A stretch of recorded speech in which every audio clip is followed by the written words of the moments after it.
നമസ്കാരം.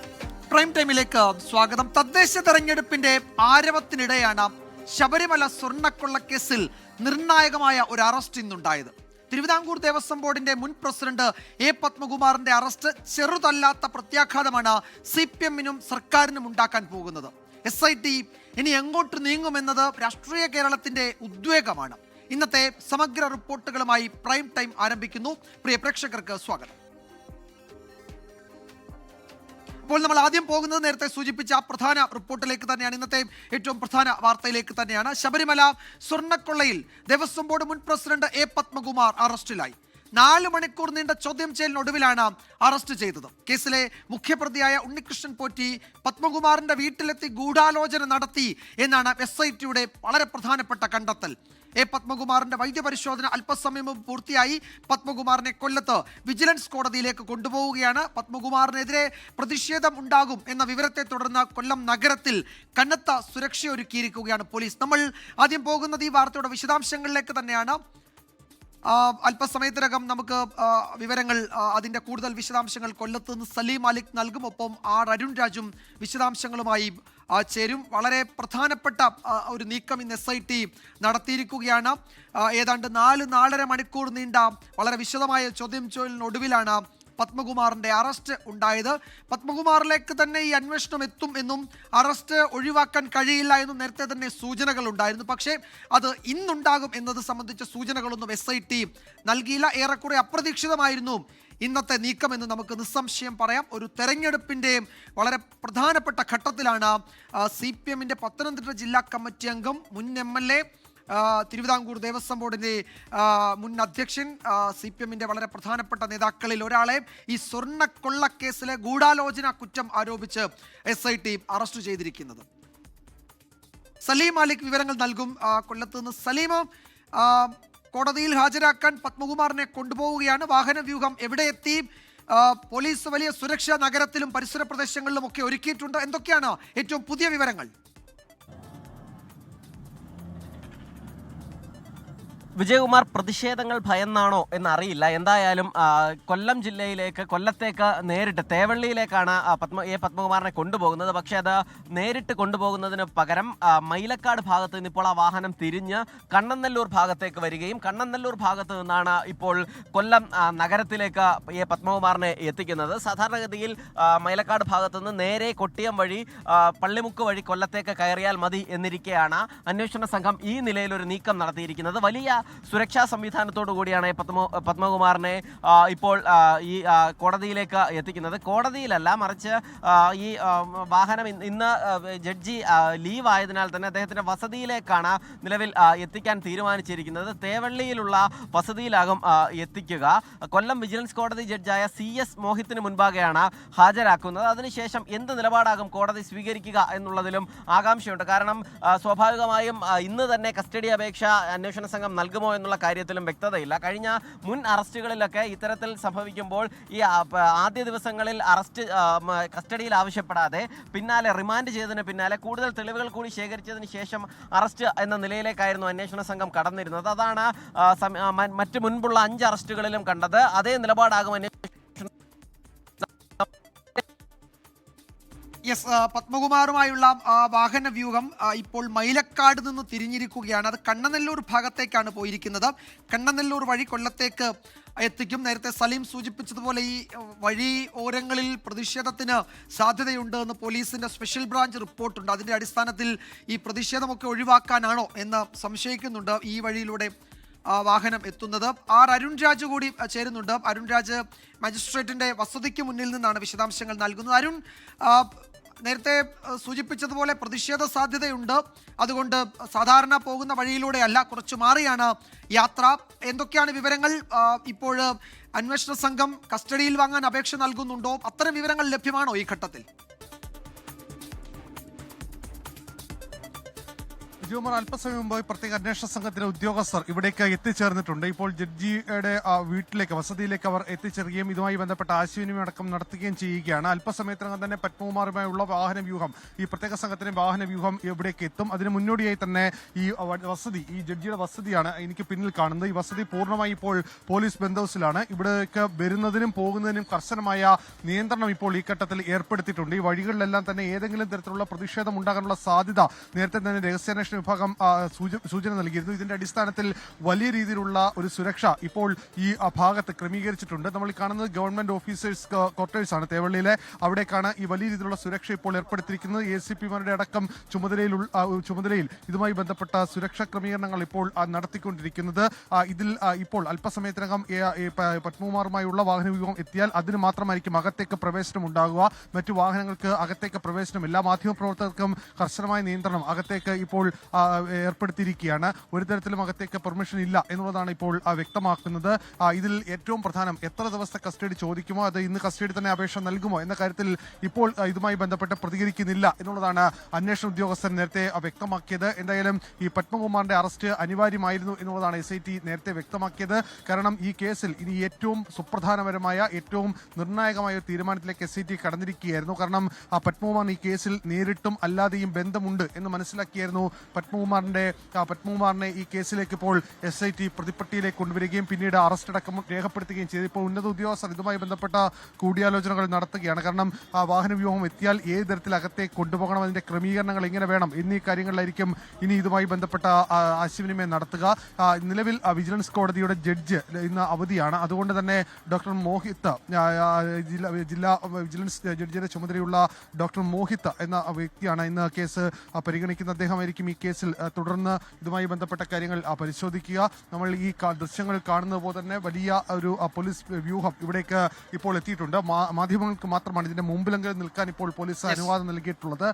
നേരത്തെ N വാസുവിനെ ഇവിടേക്ക് കൊണ്ടുവന്നപ്പോൾ BJP-യുടെ വലിയ പ്രതിഷേധമടക്കം കണ്ടതാണ്. അതുകൊണ്ട് നഗരത്തിൽ വലിയ പോലീസ് വിന്യാസമടക്കം ഇപ്പോൾ ക്രമീകരിച്ചിട്ടുണ്ട്. യെസ്, ആർ അരുൺ രാജും സലീം മാലിക്കുമാണ് വിവരങ്ങൾ നൽകുന്നത്.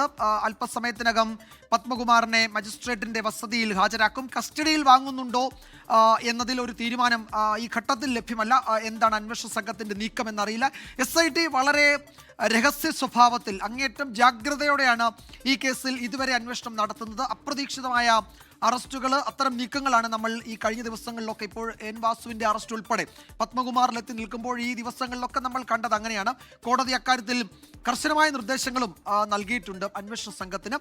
അതേസമയം ഈ ശബരിമല സ്വർണ്ണക്കൊള്ളയിൽ പാർട്ടി നേതാവും ദേവസ്വം ബോർഡ് മുൻ പ്രസിഡന്റുമായ പത്മകുമാർ അറസ്റ്റിലായതോടെ പ്രതിരോധത്തിലാവുകയാണ് CPIM-ഉം സർക്കാരും. തെരഞ്ഞെടുപ്പ് കാലത്ത് നടന്ന അറസ്റ്റോടെ കൊള്ളയിൽ ഉന്നത നേതൃത്വത്തിനും പങ്കുണ്ട് എന്ന പ്രതിപക്ഷ ആരോപണം ശക്തമാവുകയും ചെയ്യും. എന്നാൽ കുറ്റക്കാർക്കെതിരെ മുഖം നോക്കാതെ നടപടിയെടുക്കുമെന്ന ഉറപ്പ് അക്ഷരം പ്രതി പാലിച്ചു എന്നാണ് സർക്കാരിന്റെയും CPM-ന്റെയും മറുപടി. വിശ്വാസികളിലും പൊതുസമൂഹത്തിലും വലിയ സംശയങ്ങൾക്കിടയാക്കിയ ശബരിമല സ്വർണ്ണക്കൊള്ളയിൽ ദിവസങ്ങൾ നീണ്ട അനിശ്ചിതത്വത്തിന് ശേഷമാണ് പത്മകുമാറിനെ അറസ്റ്റ് ചെയ്യുന്നത്. തെളിവുകളും സാഹചര്യങ്ങളും വിലയിരുത്തി ആലോചിച്ചുറപ്പിച്ച ശേഷമാണ് അറസ്റ്റ് ചെയ്തതെന്ന് വ്യക്തമാണ്. പാർട്ടിയിലെ ഉന്നത നേതൃത്വത്തിൻ്റെയും മുഖ്യമന്ത്രിയുടെയും അടുപ്പക്കാരൻ കൂടിയാണ് പത്തനംതിട്ട ജില്ലാ കമ്മിറ്റി അംഗവും കോന്നിയിലെ മുൻ MLA-മായ പത്മകുമാർ. അദ്ദേഹത്തിൻ്റെ ഉന്നത ബന്ധം തന്നെയാണ് അറസ്റ്റ് സർക്കാരിനും പാർട്ടിക്കും തിരിച്ചടിയാക്കാനുള്ള പ്രധാന കാരണം. കേവലം ഉദ്യോഗസ്ഥർ മാത്രം വിചാരിച്ചാൽ കൊള്ള നടക്കില്ലെന്നും ഭരണനേതൃത്വത്തിൻ്റെ അറിവോടെയാണ് എല്ലാം നടന്നതെന്നുമുള്ള സംശയങ്ങൾക്ക് അടിവരയിടുന്നതാണ് പത്മകുമാറിൻ്റെ അറസ്റ്റ്. അതുകൊണ്ട് തന്നെ കൊള്ളയിൽ പങ്കില്ലെന്ന പതിവ് വാദങ്ങൾ കൊണ്ട് പ്രതിരോധിക്കാൻ കഴിയുന്നതല്ല ഇപ്പോഴത്തെ തിരിച്ചടി. ശബരിമല അയ്യപ്പന്റെ ഒരു തരി സ്വർണം ആരും കാക്കാൻ പറ്റില്ല.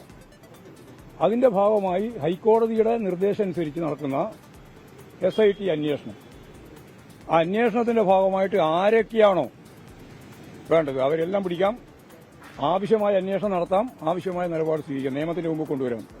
അങ്ങനെ നിയമത്തിന്റെ മുമ്പിൽ കൊണ്ടുവരുമ്പോൾ ഒരാളെയും സംരക്ഷിക്കാൻ കമ്മ്യൂണിസ്റ്റ് പാർട്ടി ഓഫ് ഇന്ത്യ മാർക്സിസ്റ്റില്ല. MLA ആയി കോന്നിയിൽ നിന്ന് ജയിച്ച പത്മകുമാറിന് പിന്നീട് തുടർച്ച ലഭിക്കാതെ പോയതും ചില ആക്ഷേപങ്ങളെ തുടർന്നാണ്. ഇപ്പോൾ സ്വർണ്ണക്കൊള്ളയിൽ അറസ്റ്റിലായത് പത്മകുമാറിന്റെ രാഷ്ട്രീയ ജീവിതത്തിലെ മറ്റൊരു തിരിച്ചടിയാണ്. കൊല്ലം സംസ്ഥാന സമ്മേളനത്തിൽ മന്ത്രി വീണ ജോർജിനെ സംസ്ഥാന സമിതിയിൽ ഉൾപ്പെടുത്തിയതിനെതിരെ പരസ്യമായി കലഹിച്ച പത്മകുമാറിനോട് ഇപ്പോഴത്തെ പാർട്ടി നേതൃത്വത്തിന് അത്ര കണ്ട് താല്പര്യമില്ല. അതാണ് ജില്ലാ സെക്രട്ടറിയിൽ ഉൾപ്പെടുത്താതെ മാറ്റി നിർത്തിയിരിക്കുന്നത്. 24 തിരുവനന്തപുരം. ഈ വിഷയത്തിൽ വളരെ സജീവമായ രാഷ്ട്രീയ ചർച്ചകൾ, രാഷ്ട്രീയ പ്രതികരണങ്ങളാണ് ഈ അറസ്റ്റിന് തൊട്ടു പിന്നാലെ ഉണ്ടായത്. സ്വർണ്ണക്കൊള്ളക്കേസിൽ സർക്കാർ രാഷ്ട്രീയപരമായ ഒരു ഇടപെടലും നടത്തില്ല എന്ന് CPM general secretary MA baby ഇതിനോടകം പ്രതികരിച്ചിട്ടുണ്ട്. പത്മകുമാറിന്റെ അറസ്റ്റോടെ CPM നേതാക്കളുടെ ജയിലിലേക്കുള്ള ഘോഷയാത്ര ആരംഭിച്ചു എന്നായിരുന്നു പ്രതിപക്ഷ നേതാവ് VD സതീശിന്റെ പരിഹാസം. മുഖ്യമന്ത്രി അറിയാതെ ശബരിമലയിൽ സ്വർണ്ണക്കൊള്ള നടക്കില്ല എന്ന് BJP സംസ്ഥാന അധ്യക്ഷൻ രാജീവ് ചന്ദ്രശേഖറും പറഞ്ഞു. അന്വേഷണം ശരിയായ ദിശയിലാണ് എന്നായിരുന്നു മുൻ മന്ത്രി കടകംപള്ളി സുരേന്ദ്രന്റെ പ്രതികരണം. ആ പ്രതികരണങ്ങളിലേക്കാണ് ഇനി നമ്മൾ പോകുന്നത്. ആരുടെയെങ്കിലും ഭാഗത്ത് നിന്ന് എന്തെങ്കിലും തെറ്റോ കുറ്റമോ ഉണ്ടായിട്ടുണ്ടെങ്കിൽ അവരെ ഒരാളെപ്പോലും സംരക്ഷിക്കാൻ പാർട്ടിയോ ഗവൺമെൻറ്റോ തയ്യാറാവുകയില്ല. അവരെ സംബന്ധിച്ചിടത്തോളം അവർക്ക് പങ്കുണ്ടോ ഇല്ലയോ തുടങ്ങിയ കാര്യങ്ങളെല്ലാം അന്വേഷണത്തിന് തുടർന്നുള്ള ഘട്ടങ്ങളിൽ വെളിപ്പെടും. പോറ്റി കുടുങ്ങിയാൽ CPM നേതാക്കളും കുടുങ്ങുമെന്ന് CPM നേതൃത്വത്തിനും മുഖ്യമന്ത്രിക്കൊക്കെ അറിയാമായിരുന്നു. പക്ഷേ ഇപ്പോൾ ഇത് മറച്ചു വയ്ക്കാൻ പറ്റിയില്ല. അതുകൊണ്ട് CPM നേതാക്കന്മാരുടെ ജയിലിലേക്കുള്ള ഘോഷയാത്ര ആരംഭിച്ചു കഴിഞ്ഞിരിക്കുകയാണ്. ഇതിന്റെ പിന്നിൽ ദേവസ്വം മന്ത്രിന്റെ റോൾ എന്താണ്? ദേവസ്വം മന്ത്രിയല്ലേ ഇതിന്റെ ഉത്തരവാദിത്വം എടുക്കേണ്ടത്? എന്തുകൊണ്ട് ഇന്നും അയാൾ രാജിവെക്കുന്നില്ല? അപ്പോൾ ഞങ്ങളുടെ പ്രഷറും മാധ്യമ സുഹൃത്തുക്കളുടെ പ്രഷറിന് കാരണമാണ് ഇന്ന് ഈ സ്ഥിതി വരെ SIT പോകുന്നത്. എൻ്റെ 5 വർഷത്തെ ദേവസ്വം വകുപ്പ് മന്ത്രി എന്ന പ്രവർത്തനത്തിനിടയിൽ ദേവസ്വവുമായിട്ട് ബന്ധപ്പെട്ട ബോർഡിൻ്റെ ഒരു ഫയലും എൻ്റെ മുന്നിൽ വന്നിട്ടില്ല. അതിൻ്റെ അർത്ഥം എന്ന് പറയുന്നത് അതൊരു സ്വതന്ത്രമായിട്ടുള്ള സ്ഥാപനമാണ്. ഇപ്പോൾ പത്മകുമാറിനെയും കൊണ്ട് അന്വേഷണ സംഘം കൊല്ലത്തേക്ക് പോവുകയാണ്. മജിസ്ട്രേറ്റിന് മുന്നിൽ ഹാജരാക്കാൻ ആ വാഹന വ്യൂഹം കടവൂരിലേക്ക് തിരിഞ്ഞു. നേരത്തെ നമ്മൾ പറഞ്ഞതുപോലെ ഈ പ്രതിഷേധമൊക്കെ ഉണ്ടാകാൻ സാധ്യതയുള്ളത് കൊണ്ട് അത് മറ്റു വഴിയിലൂടെയൊക്കെ ആ വാഹന വ്യൂഹം സഞ്ചരിക്കുകയാണ്. ഇപ്പോഴത് കടവൂരിലേക്ക് തിരിഞ്ഞു. കല്ലുംതാഴത്ത് അവിടെ തിരിയുമെന്ന് കരുതി, അവിടെ തിരിഞ്ഞില്ല. അങ്ങനെ മറ്റേതോ ലക്ഷ്യത്തിലേക്ക് നീങ്ങുന്നുവെന്ന് തെറ്റിദ്ധാരണ ഉണ്ടാക്കാനാണോ എന്നറിയില്ല. എന്തായാലും വാഹന വ്യൂഹം ഈ മട്ടിൽ യാത്ര ചെയ്യുകയാണ്. സലീം മാലിക് ഒരിക്കൽ കൂടി വിവരങ്ങൾ നൽകും. സലീം, തുടർച്ചയായി നമ്മൾ കരുതാത്ത വഴിയിലൂടെ അന്വേഷണ സംഘം യാത്ര ചെയ്യുകയാണ്. അന്വേഷണത്തിന്റെ കാര്യത്തിലും അവർ അങ്ങനെ തന്നെയാണ്. ഇതാ ഇപ്പോൾ പ്രതിയെ കോടതിയിൽ ഹാജരാക്കാൻ പോകുമ്പോഴും പരിചിതമല്ലാത്ത, ശീലമല്ലാത്ത വഴികളിലൂടെ യാത്ര ചെയ്യുന്നു അന്വേഷണ സംഘം, അല്ലേ? വിജയകുമാർ, അതെ. അതായത് ഈ അന്വേഷണത്തിന്റെ തുടക്കം മുതൽ തന്നെ സാധാരണഗതിയിൽ ഒരു കേസന്വേഷണം എങ്ങനെ പോകുമോ, എങ്ങനെ ചിന്തിക്കുമോ, അതിൽ നിന്നൊക്കെ വ്യത്യസ്തമായിട്ടായിരുന്നു അന്വേഷണ സംഘത്തിന്റെ ഓരോ നീക്കവും. അതിന് സമാനമായുള്ള നീക്കമാണ് ഇപ്പോൾ മൈലക്കാട് ഭാഗത്ത് മുതൽ നമ്മൾ കാണുന്നത്. മൈലക്കാട് നിന്ന് നേരെ കൊട്ടിയം വഴി ഇവിടേക്ക് വരുന്നതിന് പകരം ആ വാഹനം കണ്ണനല്ലൂരിലേക്ക് തിരിയുന്നു. കണ്ണനല്ലൂരിലേക്ക് തിരിഞ്ഞതിന് ശേഷം നേരെ അയത്തിൽ വഴി ബീച്ച് റോഡ് വഴി ഈ തേവള്ളിയിലേക്ക് പോകേണ്ടതാണ്. അതാണ് വളരെ എളുപ്പമുള്ള പാത. ആ റോഡിലേക്ക് തിരിയും എന്ന ഘട്ടത്തിലാണ് അയത്തിൽ നിന്ന് വാഹനം കല്ലുംതാഴം ഭാഗത്തേക്ക് തിരിഞ്ഞത്. കല്ലുംതാഴത്ത് നിന്ന് വാഹനം ഇടതുവശത്തേക്ക് പിടിച്ച് കല്ലുംതാഴം വഴി പോകും. പിന്നാലെ ഈ തേവള്ളിയിലേക്ക് എത്തും എന്നാണ് പിന്നീട് നമ്മൾ മനസ്സിലാക്കേണ്ടത്. അതാണ് ഈ റൂട്ട്. പക്ഷേ അവിടെയും തിരിയുന്നില്ല. ഇപ്പോൾ നേരെ വാഹനവ്യൂഹം കടവൂരിലേക്കാണ് പോകുന്നത്. അത് കഴിഞ്ഞ് അവിടെ നിന്ന് എന്തെങ്കിലും ട്വിസ്റ്റ് അന്വേഷണ സംഘം കാത്തുവെച്ചിട്ടുണ്ടോ എന്നറിയില്ല. എന്തായാലും ഈ അന്വേഷണ സംഘത്തിന്റെ നീക്കം എന്താണ് എന്നത് ഈ ഘട്ടത്തിൽ അറിയില്ല. പക്ഷേ എന്തായാലും ഈ കൊല്ലത്ത് പല സ്ഥലങ്ങളിലും കനത്ത പോലീസ് സുരക്ഷ ഇതിനോടകം തന്നെ ഏർപ്പെടുത്തിയിട്ടുണ്ട്. വലിയ പ്രതിഷേധം ഉണ്ടാകാനുള്ള സാധ്യത കൂടി മുന്നിൽ കണ്ടുകൊണ്ടാണ് ഈ വളരെ ചുറ്റി ഈ വാഹനം സഞ്ചരിക്കുന്നത്. വളരെ കിലോമീറ്ററുകൾ അധികം എടുത്തുകൊണ്ടാണ് ഇപ്പോൾ ഈ വാഹനം സഞ്ചരിച്ചു കൊണ്ടിരിക്കുന്നത് എന്നുള്ളതാണ്. നേരെ പോവുകയായിരുന്നുവെങ്കിൽ പള്ളിമുക്ക് വഴി ഈ തേവള്ളിയിലേക്ക് എത്തേണ്ട സമയമൊക്കെ പിന്നിട്ടുണ്ട്. വളരെ നേരത്തെ തന്നെ എത്തേണ്ടതായിരുന്നു. പക്ഷേ അങ്ങനെയുള്ള ഒരു നീക്കവും അന്വേഷണ സംഘത്തിന്റെ ഭാഗത്തു നിന്നുണ്ടാകാതെ ഇപ്പോൾ ഈ കൊല്ലം ബൈപ്പാസ് വഴി നേരെ ആ വാഹനം മുന്നിലേക്ക് പോവുകയാണ്. കൊല്ലം നഗരത്തിലേക്ക് ഇതുവരെയും കൊല്ലത്തിന്റെ ഹൃദയഭാഗത്തേക്ക് കടന്നിട്ടില്ല എന്നുള്ളതാണ്. അന്വേഷണ സംഘത്തിന് വേണമെങ്കിൽ വളരെ നേരത്തെ തന്നെ ആ ഹൃദയഭാഗത്തേക്ക് കടക്കാമായിരുന്നു. അത്തരത്തിലുള്ള ഒരു നീക്കവും അന്വേഷണ സംഘം നടത്തുന്നില്ല. പകരം ഈ വാഹനം വല്ലാതെ ചുറ്റിത്തിരിഞ്ഞാണ് പോകുന്നത്. ഇപ്പോൾ കടവൂർ ഭാഗത്തേക്ക് തന്നെയാണ് ആ വാഹനം പോകുന്നത് എന്നുള്ളതാണ് മനസ്സിലാക്കുന്നത്. എന്തായാലും ഈ അന്വേഷണ സംഘത്തിന്റെ നീക്കം നിലവിൽ പത്മകുമാറിന് മാത്രമല്ല CPIM-നെയും വല്ലാതെ പ്രതിരോധത്തിലാക്കിയിട്ടുണ്ട് എന്നുള്ള കാര്യത്തിൽ തർക്കമില്ല. കാരണം കഴിഞ്ഞ ദിവസങ്ങളിലൊക്കെ ഈ അന്വേഷണ സംഘത്തിന്റെ നീക്കങ്ങളെക്കുറിച്ചുള്ള വാർത്തകൾ നൽകുമ്പോൾ പോലും എ പത്മകുമാർ പതിവില്ലാത്ത വല്ലാത്തൊരു ആത്മവിശ്വാസം പ്രകടിപ്പിച്ചിരുന്നു. എ പത്മകുമാറിന്റെ ഈ ചോദ്യം ചെയ്യലിന് 3 തവണ നോട്ടീസ് നൽകിയപ്പോഴൊക്കെ അദ്ദേഹത്തിന്റെ വീടിന് മുൻപിലേക്കൊക്കെ നമ്മൾ പോയതാണ്. അപ്പോഴൊക്കെ പതിവില്ലാത്ത ആത്മവിശ്വാസം നടത്തുകയും ഒപ്പം തന്നെ മാധ്യമങ്ങൾ നൽകുന്ന വാർത്തയാണെന്നും തനിക്കൊരു നോട്ടീസും ലഭിച്ചിട്ടില്ല എന്നതുൾപ്പെടെയുള്ള ആത്മവിശ്വാസം അദ്ദേഹം നമ്മളോടൊക്കെ പങ്കുവച്ചിരുന്നു. പക്ഷേ അതിനുശേഷമാണ് ഇന്ന് 12 മണിയോടുകൂടി ഇന്ന് 12 മണിയോടുകൂടി അറസ്റ്റ് ഉൾപ്പെടെയുള്ള നടപടികളിലേക്ക് ഒരുപക്ഷെ കടന്നേക്കാം എന്ന സൂചന പത്മകുമാറിന് ലഭിക്കുന്നത്. അങ്ങനെയാണ് ഈ 3 നോട്ടീസുകൾക്കൊടുവിൽ പത്മകുമാർ അന്വേഷണ സംഘത്തിന് മുൻപിലേക്ക് ഹാജരാകുന്നത്. അപ്പോഴും അറസ്റ്റ് ഉണ്ടാകില്ല എന്ന ആത്മവിശ്വാസമായിരുന്നു പത്മകുമാറിന് ഉണ്ടായിരുന്നത്. പക്ഷേ അതിനുമപ്പുറത്തേക്ക് 5 മണിക്കൂറിലധികം നീണ്ട ചോദ്യം ചെയ്യലിനൊടുവിലാണ് ഇപ്പോൾ ആ വാഹനം കടവൂരിലേക്ക് തന്നെ തിരിയുന്നു എന്നുള്ളതാണ് മനസ്സിലാക്കുന്നത്. ഇത്രയും നേരത്തെ അനിശ്ചിതത്വത്തിനൊടുവിൽ വാഹനം കടവൂർ ഭാഗത്തേക്ക് ഇപ്പോൾ തിരിയുന്നുണ്ട്. അതുവഴി കടവൂർ വഴി നേരെ തേവള്ളിയിലേക്ക് എന്നുള്ളതാണ് ഇനി നമ്മൾ മനസ്സിലാക്കേണ്ടത്. കടവൂരിലേക്ക് വാഹനം തിരിയുകയാണ്. എന്തായാലും ഈ പത്മകുമാറിന്റെ ആത്മവിശ്വാസത്തെ വല്ലാത്തൊരു ആത്മവിശ്വാസത്തിന്റെ മണിക്കൂറുകളായിരുന്നു കഴിഞ്ഞ ദിവസങ്ങളിലൊക്കെ കണ്ടതെങ്കിൽ ഇന്ന് അന്വേഷണ സംഘം വളരെ ചടുലമായ സലീം, എന്തായാലും നമുക്ക് അല്പസമയത്തിനകം മജിസ്ട്രേറ്റിന് മുന്നിൽ പത്മകുമാറിനെ ഹാജരാക്കുന്ന ഘട്ടത്തിൽ ഈ വാർത്തയിലേക്ക് തിരികെ വരാം. നേരത്തെ സലീം പറഞ്ഞതുപോലെ ഇന്ന് അറസ്റ്റ് ഉണ്ടാകില്ല എന്ന് പത്മകുമാർ കരുതിയിട്ടുണ്ടോ എന്നൊക്കെ സംശയിക്കേണ്ടിയിരിക്കുന്നു. അദ്ദേഹം ഹാജരായിരുന്നു, അപ്പോൾ അറസ്റ്റ് ഉണ്ടാകില്ലെന്ന് കരുതിയിരിക്കാം അദ്ദേഹം. പക്ഷേ ഈ പ്രതിയെ കൊണ്ടുപോകുമ്പോൾ പ്രത്യേക അന്വേഷണ സംഘം സാധാരണ പോകാത്ത വഴിയിലൂടെ പോകുന്നു എന്ന് പറഞ്ഞതുപോലെ ഈ അന്വേഷണത്തിലും അങ്ങനെ അസാധാരണ വഴികളിലൂടെയൊക്കെയാണ് അന്വേഷണ സംഘം SIT സഞ്ചരിക്കുന്നത്. അത് പ്രതിയെ ഹാജരാക്കുമ്പോഴും അങ്ങനെ തന്നെ. അപ്പോൾ നമ്മൾ ആ വാർത്തയിലേക്ക് വരും. അദ്ദേഹത്തെ പത്മകുമാറിനെ അവിടെ മജിസ്ട്രേറ്റിന് മുന്നിൽ ഹാജരാക്കുന്ന സമയത്ത് ഇപ്പോൾ വരുന്ന മറ്റൊരു പ്രധാന റിപ്പോർട്ടിലേക്ക് നമ്മൾ കടക്കുകയാണ്.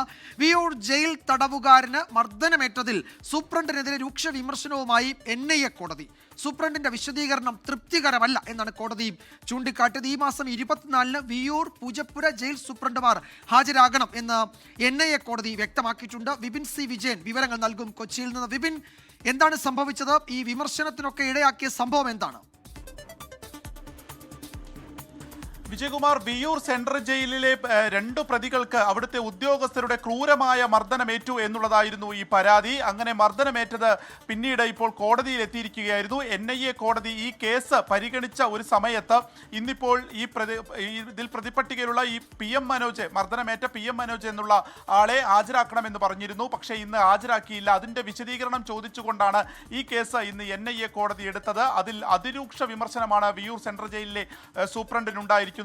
ഇപ്പോൾ ഈ കേസ് പരിഗണിച്ച സമയത്ത് വളരെ നിർണായകമായിട്ടുള്ള ഒരു വിവരം കൂടി പുറത്തു വന്നിരിക്കുന്നു. വിയൂർ സെൻട്രൽ ജയിലിലെ ഒരേ ഒരു ക്യാമറ മാത്രമാണ് പ്രവർത്തിക്കുന്നത് എന്നുള്ള റിപ്പോർട്ടാണ് ഈ ഒരു സൂപ്രണ്ട് ഇപ്പോൾ NIA കോടതിയിൽ സമർപ്പിച്ചിരിക്കുന്നത്. 165 ക്യാമറകളിൽ 1 മാത്രമാണ് ഇവിടെ പ്രവർത്തിക്കുന്നു എന്നുള്ളതാണ്. അപ്പോൾ അതീവ സുരക്ഷയുള്ള ഒരു ജയിൽ എന്ന് നമ്മളൊക്കെ കരുതുന്ന ഒരു ജയിലിലെ ഒരു സ്ഥിതിയാണിത്. ഇപ്പോൾ ഈ ഗോവിന്ദച്ചാമിയൊക്കെ പുറത്ത് ചാടിപ്പോയ ഒരു സമയത്തൊക്കെ അവിടുത്തെ സുരക്ഷ കൂട്ടും, അവിടുത്തെ മറ്റു കാര്യങ്ങളൊക്കെ തന്നെ വളരെ കൃത്യമായിട്ട് പോകും എന്നൊക്കെ ഉറപ്പ് നൽകിയതാണ്.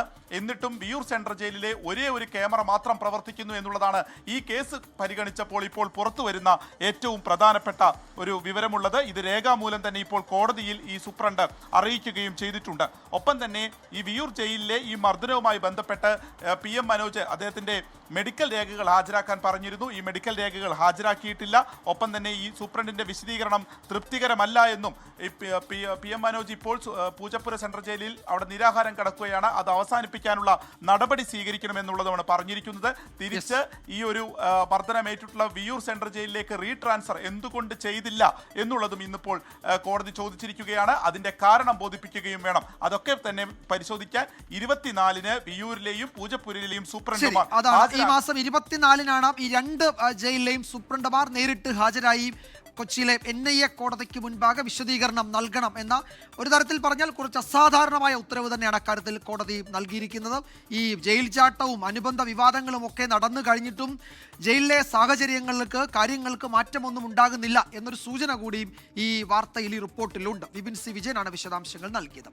ഇന്ന് പകൽ ചർച്ചയായ വളരെ പ്രധാനപ്പെട്ട ഒരു റിപ്പോർട്ടിലേക്കാണ് നമ്മൾ പോകുന്നത്. ബില്ലുകളിൽ തീരുമാനമെടുക്കാൻ രാഷ്ട്രപതിക്കും ഗവർണർമാർക്കും സമയപരിധി ഇല്ലെന്ന് സുപ്രീം കോടതി. സമയപരിധി നിശ്ചയിച്ച 2-അംഗ ബെഞ്ചിന്റെ വിധി ചീഫ് ജസ്റ്റിസ് അധ്യക്ഷനായ ഭരണഘടനാ ബെഞ്ച് റദ്ദാക്കി. കേരളം ഉൾപ്പെടെ NDA ഇതര സംസ്ഥാനങ്ങൾക്ക് തിരിച്ചടിയാണ് സുപ്രീം കോടതിയുടെ ഈ വിധി. രാഷ്ട്രപതിക്കോ ഗവർണർമാർക്കോ സമയപരിധികൾ നിർദ്ദേശിക്കുന്നത് ഉചിതമല്ലെന്ന വ്യക്തതയാണ് സുപ്രീം കോടതി നൽകിയത്. കോടതി മറ്റൊരു ഭരണഘടനാ സ്ഥാപനത്തിന്റെ അധികാരം ഏറ്റെടുക്കരുത്. തമിഴ്നാട് കേസിൽ ബില്ലുകൾക്ക് അംഗീകാരം നൽകിയ നടപടി വ്യവസ്ഥകൾക്ക് വിരുദ്ധമെന്നും ഭരണഘടനാ ബെഞ്ച് വ്യക്തമാക്കി. ചീഫ് ജസ്റ്റിസ് BR ഗവായി ഉൾപ്പെട്ട 5-അംഗ ബെഞ്ചാണ് രാഷ്ട്രപതിയുടെ റഫറൻസിൽ വിശദമായ വാദം കേട്ട ശേഷം മറുപടി നൽകിയത്. അതേസമയം ബില്ലുകൾ അനിശ്ചിതകാലത്തേക്ക് പിടിച്ചുവയ്ക്കുന്നത് അഭിലഷണീയമല്ലെന്നും ബില്ല് നിയമമായാൽ മാത്രമേ കോടതിക്ക് ഇടപെടാൻ സാധിക്കൂവെന്നും കോടതി അഭിപ്രായപ്പെട്ടു. സമയപരിധി നിശ്ചയിക്കാൻ അപ്പീൽ നൽകുമെന്ന് DMK വക്താവ് TKS ഇളങ്കോവൻ പ്രതികരിച്ചു. സുപ്രീം കോടതി വിധി ഒറ്റനോട്ടത്തിൽ സംസ്ഥാനത്തിന് അനുകൂലമെന്നാണ് മന്ത്രി P രാജീവിന്റെ പ്രതികരണം. കേരളത്തിന്റെ കേസിൽ നമ്മൾ ആവശ്യപ്പെട്ട കാര്യങ്ങളിൽ പൊതുവെ പോസിറ്റീവായിട്ടുള്ള കാര്യങ്ങൾ അവതരിക്കുന്നു. കേരളവും തമിഴ്നാടും ഉൾപ്പെടെ വിവിധ പ്രതിപക്ഷ സംസ്ഥാനങ്ങൾ ബില്ലുകളിൽ ഗവർണർമാർ നടപടിയെടുക്കാത്തതിനെതിരെ സുപ്രീം കോടതിയെ സമീപിച്ചിരുന്നു. ബില്ലുകൾ അനന്തകാലം തടഞ്ഞുവെക്കാൻ കഴിയില്ല എന്ന സുപ്രീം കോടതി ഭരണഘടനാ ബെഞ്ചിന്റെ സുപ്രധാന നിരീക്ഷണം പ്രതിപക്ഷ പാർട്ടികൾ ഭരിക്കുന്ന സംസ്ഥാനങ്ങളെ സംബന്ധിച്ച് ആശ്വാസകരമാണ്. തുടർന്നും ഗവർണർമാർ ബില്ലുകൾ അനന്തകാലം തടഞ്ഞുവെക്കുകയാണെങ്കിൽ ഈ സുപ്രധാന ഭാഗം മുൻനിർത്തി സംസ്ഥാനങ്ങൾക്ക് വ്യവഹാര വഴികൾ തേടാം. R. അച്യുതൻ, 24, ഡൽഹി. ഇപ്പോൾ A. പത്മകുമാറിനെ കൊല്ലത്ത് മജിസ്ട്രേറ്റിന്റെ വസതിയിൽ എത്തിച്ചിരിക്കുകയാണ് SIT. നേരത്തെ നമ്മൾ പറഞ്ഞതുപോലെ അത് പല വഴികളിലൂടെ തിരിഞ്ഞ് ഒടുവിൽ മജിസ്ട്രേറ്റിന്റെ വസതിയിൽ ആ വാഹന വ്യൂഹം എത്തിയിരിക്കുകയാണ്. എന്താണ് ഇനി അന്വേഷണ സംഘത്തിന്റെ നീക്കം? ഇന്ന് തന്നെ കസ്റ്റഡിയിൽ വാങ്ങാൻ ഉദ്ദേശിക്കുന്നുണ്ടോ, അതോ മറ്റൊരു ദിവസം വിശദമായി ചോദ്യം ചെയ്യലിന് വേണ്ടി കസ്റ്റഡി അപേക്ഷ നൽകുകയാണോ എന്നൊന്നും അറിയില്ല. സലീം മാലിക് ചേരുന്നു വിവരങ്ങളുമായി. സലീമ, അങ്ങനെ ഒടുവിൽ മജിസ്ട്രേറ്റിന്റെ വസതിയിലെത്തി ഹാജരാക്കിയോ മജിസ്ട്രേറ്റിന് മുൻപാകെ? വിജയകുമാറിന്റെ അല്പസമയം മുൻപാണ് ആ വാഹനം മജിസ്ട്രേറ്റിന്റെ വസതിയിലേക്ക് കയറിയിരിക്കുന്നത്. ആ ഗേറ്റിന് മുൻപിലാണ് മാധ്യമങ്ങളെ ഉൾപ്പെടെ അവരെ പ്രവേശിപ്പിച്ചിരിക്കുന്നത്. അതിന് അപ്പുറത്തേക്ക് മാധ്യമങ്ങൾക്ക് ഉൾപ്പെടെ പ്രവേശനമില്ല. നമുക്ക് ഇനി അറിയേണ്ടത് രണ്ട് കാര്യങ്ങൾക്ക് മാത്രമുള്ള ഉത്തരമാണ്. ഒന്ന്, അത് ഈ റിമാൻഡിലേക്കെങ്കിൽ എത്ര ദിവസത്തേക്ക്, അതിനപ്പുറത്തേക്ക് അന്വേഷണ സംഘം ഈ കസ്റ്റഡി അപേക്ഷ നൽകുമോ എന്നുള്ളതാണ്. എന്തായാലും നിലവിൽ ഇതുവരെയുള്ള ഈ കേസുമായി ബന്ധപ്പെട്ടുള്ള അറസ്റ്റുകളിലൊക്കെ അന്വേഷണ സംഘം ആദ്യ ദിവസം കോടതിയിൽ ഹാജരാക്കിയതിന് തൊട്ടു പിന്നാലെ കസ്റ്റഡി അപേക്ഷ നൽകിയിട്ടില്ല. പരമാവധി വിവരങ്ങൾ ഈ റിമാൻഡിലേക്ക് 14 ദിവസം റിമാൻഡ് അനുവദിക്കുകയും അതിന് പിന്നാലെയുള്ള ദിവസങ്ങളിൽ കൂടുതൽ വിവരങ്ങളും കൂടുതൽ തെളിവുകളും ശേഖരിച്ച ശേഷം ചോദ്യങ്ങൾ ഉൾപ്പെടെ തയ്യാറാക്കിയതിനു ശേഷം അന്വേഷണ സംഘം കസ്റ്റഡിയിലേക്ക് ആവശ്യപ്പെടുകയും ചെയ്യുന്ന രീതിയാണ് കഴിഞ്ഞ ദിവസങ്ങളിലൊക്കെ കണ്ടത്. അതിന് സമാനമായ തീരുമാനമാകുമോ ഇവിടെയും ഉണ്ടാവുക എന്നറിയില്ല. എന്തായാലും അത്തരത്തിൽ തന്നെയാണ് നമ്മൾ പ്രതീക്ഷിക്കുകയും ചെയ്യുന്നത്. എന്തായാലും 14 ദിവസത്തേക്കുള്ള റിമാൻഡാണ് അന്വേഷണ സംഘവും പ്രതീക്ഷിക്കുന്നത്. അതിന് പിന്നാലെ 2-3 ദിവസങ്ങൾക്ക് ശേഷം കസ്റ്റഡി അപേക്ഷ നൽകുക എന്നുള്ള രീതി തന്നെയാവും ഇവിടെയും ആവർത്തിക്കുക. എന്തായാലും പക്ഷെ അതും നമുക്ക് ഉറപ്പിച്ച് പറയാൻ കഴിയില്ല. കാരണം നമ്മൾ ഈ വരുന്ന വഴിയിൽ കണ്ട അനിശ്ചിതത്വം പോലെ തന്നെയായിരുന്നു അന്വേഷണ സംഘത്തിന്റെ അന്വേഷണ ഘട്ടത്തിൽ ഉൾപ്പെടെയുള്ള കാര്യങ്ങളിലെല്ലാം തന്നെ ഒരു സാധാരണ നിലയിലുള്ള അന്വേഷണം പോലെ ആയിരുന്നില്ല. ഏതെങ്കിലും നിലയിൽ സാധാരണ പോലീസ് അന്വേഷിക്കുന്ന കേസുകളുടെ സ്വഭാവമായിരുന്നില്ല. ശബരിമല സ്വർണ്ണക്കൊള്ളയുമായി ബന്ധപ്പെട്ട ഓരോ കേസുകളുടെയും ഓരോ ഘട്ടത്തിലും അത് ഈ ചോദ്യം ചെയ്യലിന് വെളുപ്പിക്കുന്നതിലും നോട്ടീസ് നൽകുന്നതിലും ഉൾപ്പെടെയുള്ള കാര്യങ്ങളിലൊക്കെ ഒരു അസാധാരണ സ്വഭാവം അന്വേഷണ സംഘം എല്ലാ ഘട്ടത്തിലും നിലനിർത്തിയിരുന്നു. മാത്രമല്ല ഇപ്പോൾ A. പത്മകുമാറിന്റെ അറസ്റ്റിന് പോലും ആ നിലയിലുള്ള വലിയ രാഷ്ട്രീയ പ്രാധാന്യം കൂടി നിലനിൽക്കുകയും ചെയ്യുന്നുണ്ട്. കാരണം ഈ തെരഞ്ഞെടുപ്പ് വിജ്ഞാപനം നിലനിൽക്കുന്ന തെരഞ്ഞെടുപ്പ് പ്രചരണം അതിൻ്റെ ഏറ്റവും ഉച്ചസ്ഥായിലേക്ക് കടക്കുന്ന ഒരു ഘട്ടത്തിലാണ് CPIMന്റെ ഏറ്റവും പ്രധാനപ്പെട്ട നേതാവിനെ, മുഖ്യമന്ത്രിയുടെ തന്നെ അടുപ്പക്കാരനെ, മുൻ ദേവസ്വം ബോർഡ് പ്രസിഡന്റിനെ, ഒരു വലിയ ഒരു പൊളിറ്റിക്കലി തന്നെ വലിയ CPIMനെ സംബന്ധിച്ചിടത്തോളം വലിയ ബുദ്ധിമുട്ടുണ്ടാക്കാൻ കഴിയുന്ന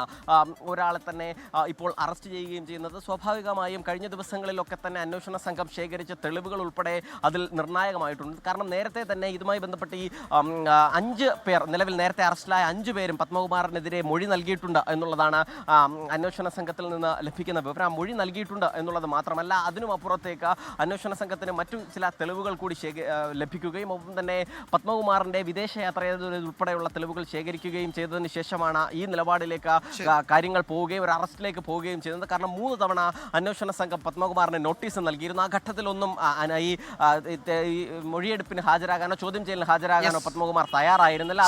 സലീമ, എന്തായാലും മജിസ്ട്രേറ്റിന്റെ തീരുമാനം വരാനിരിക്കുന്നതേ ഉള്ളൂ.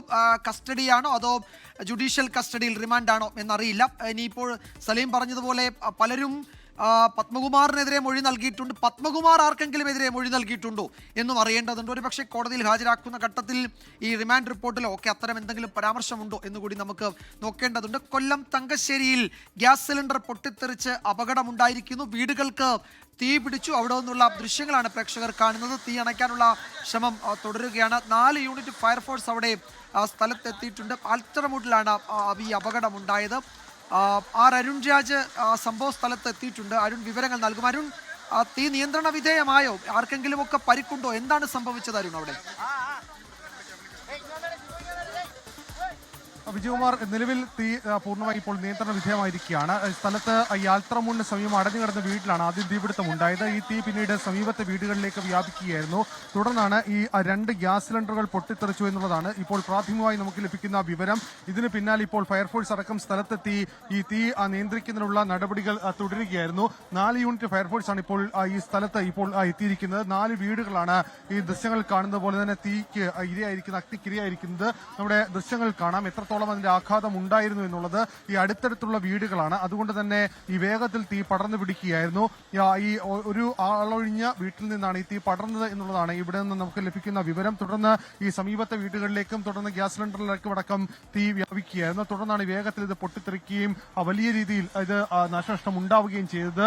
ഈ അടുത്തടുത്ത് നമുക്ക് ഈ ദൃശ്യങ്ങൾ കാണാം. അത്ര കോൺക്രീറ്റ് ഉള്ള വീടുകളല്ല, ഈ തകര ഷീറ്റ് കൊണ്ട് നിർമ്മിച്ച വീടുകളാണ്. അതുകൊണ്ട് തന്നെ വേഗത്തിൽ തീ പിടിക്കാൻ ഇടയായ സാഹചര്യവും ഇതുകൊണ്ട് തന്നെയാണ്. ഈ തീപിടുത്തം ഉണ്ടായതിന് പിന്നാലെ സമീപത്തെ ആൾക്കാർ മറ്റു സ്ഥലങ്ങളിലേക്ക് മാറിയതുകൊണ്ടാണ് വലിയ ദുരന്തം തന്നെ ഒഴിവായത്.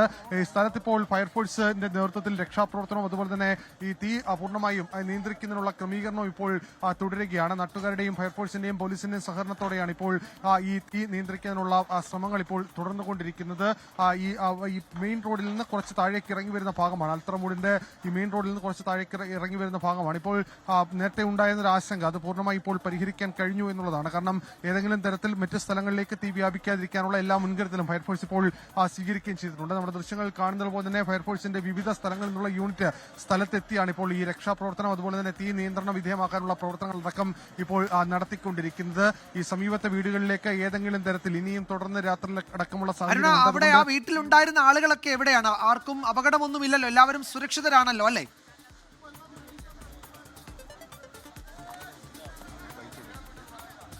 ഈ സ്ഥലത്ത് ഉണ്ടായിരുന്ന ആളുകളെ പൂർണ്ണമായി ഇപ്പോൾ മാറ്റി പാർപ്പിച്ചിട്ടുണ്ട്. ഈ സ്ഥലത്ത് നിന്ന് പൂർണ്ണമായി ഇപ്പോൾ മാറ്റിയിട്ടുണ്ട്. നമുക്ക് ഈ ദൃശ്യങ്ങളിൽ കാണുന്നത് പോലെ തന്നെ ഈ സമീപത്തെ സ്ഥലത്തിൽ നിന്ന് മറ്റിടങ്ങളിലേക്കടക്കം കൊണ്ടുപോയി എന്നുള്ളതാണ് നമുക്ക് മനസ്സിലാക്കാൻ കഴിയുന്നത്. ഇതിൽ ഇപ്പോൾ ഈ സ്ഥലത്ത് ഇപ്പോൾ പോലീസിന്റെയും അതുപോലെ തന്നെ ആംബുലൻസിന്റെയും അടക്കം സേവനം ഇപ്പോൾ സ്ഥലത്ത് ലഭ്യമാക്കിയിട്ടുണ്ട്. നമുക്ക് ഈ സ്ഥലത്ത് ഇപ്പോൾ നാട്ടുകാരടക്കം എപ്പോഴത്തെ സംഭവം ഉണ്ടായെന്ന് അറിയാൻ ചേട്ടാ? അറിയില്ല, ഇപ്പൊ ഞാൻ ഇങ്ങോട്ട് വന്നു. ഈ നാട്ടുകാരനാണോ? ഈ സ്ഥലത്ത് ഈ രക്ഷാപ്രവർത്തനം അടക്കം നടത്തുന്നു എന്നുള്ളതാണ്. ഇപ്പോൾ സ്ഥലത്ത് മേയർ അടക്കമുള്ളവർ ആ സ്ഥലത്തേക്ക് എത്തിച്ചേർന്നിട്ടുണ്ട്. മേയറെ, എങ്ങനെയാണ് സംഭവിച്ചതെന്ന് പ്രാഥമികമായി അന്വേഷണത്തിൽ നിന്ന് അറിയാൻ കഴിഞ്ഞ തീ കൂട്ടിയിട്ട് കത്തിച്ച് അണയ്ക്കാൻ കഴിയാതെ പോയതാണെന്നാ പറഞ്ഞത്.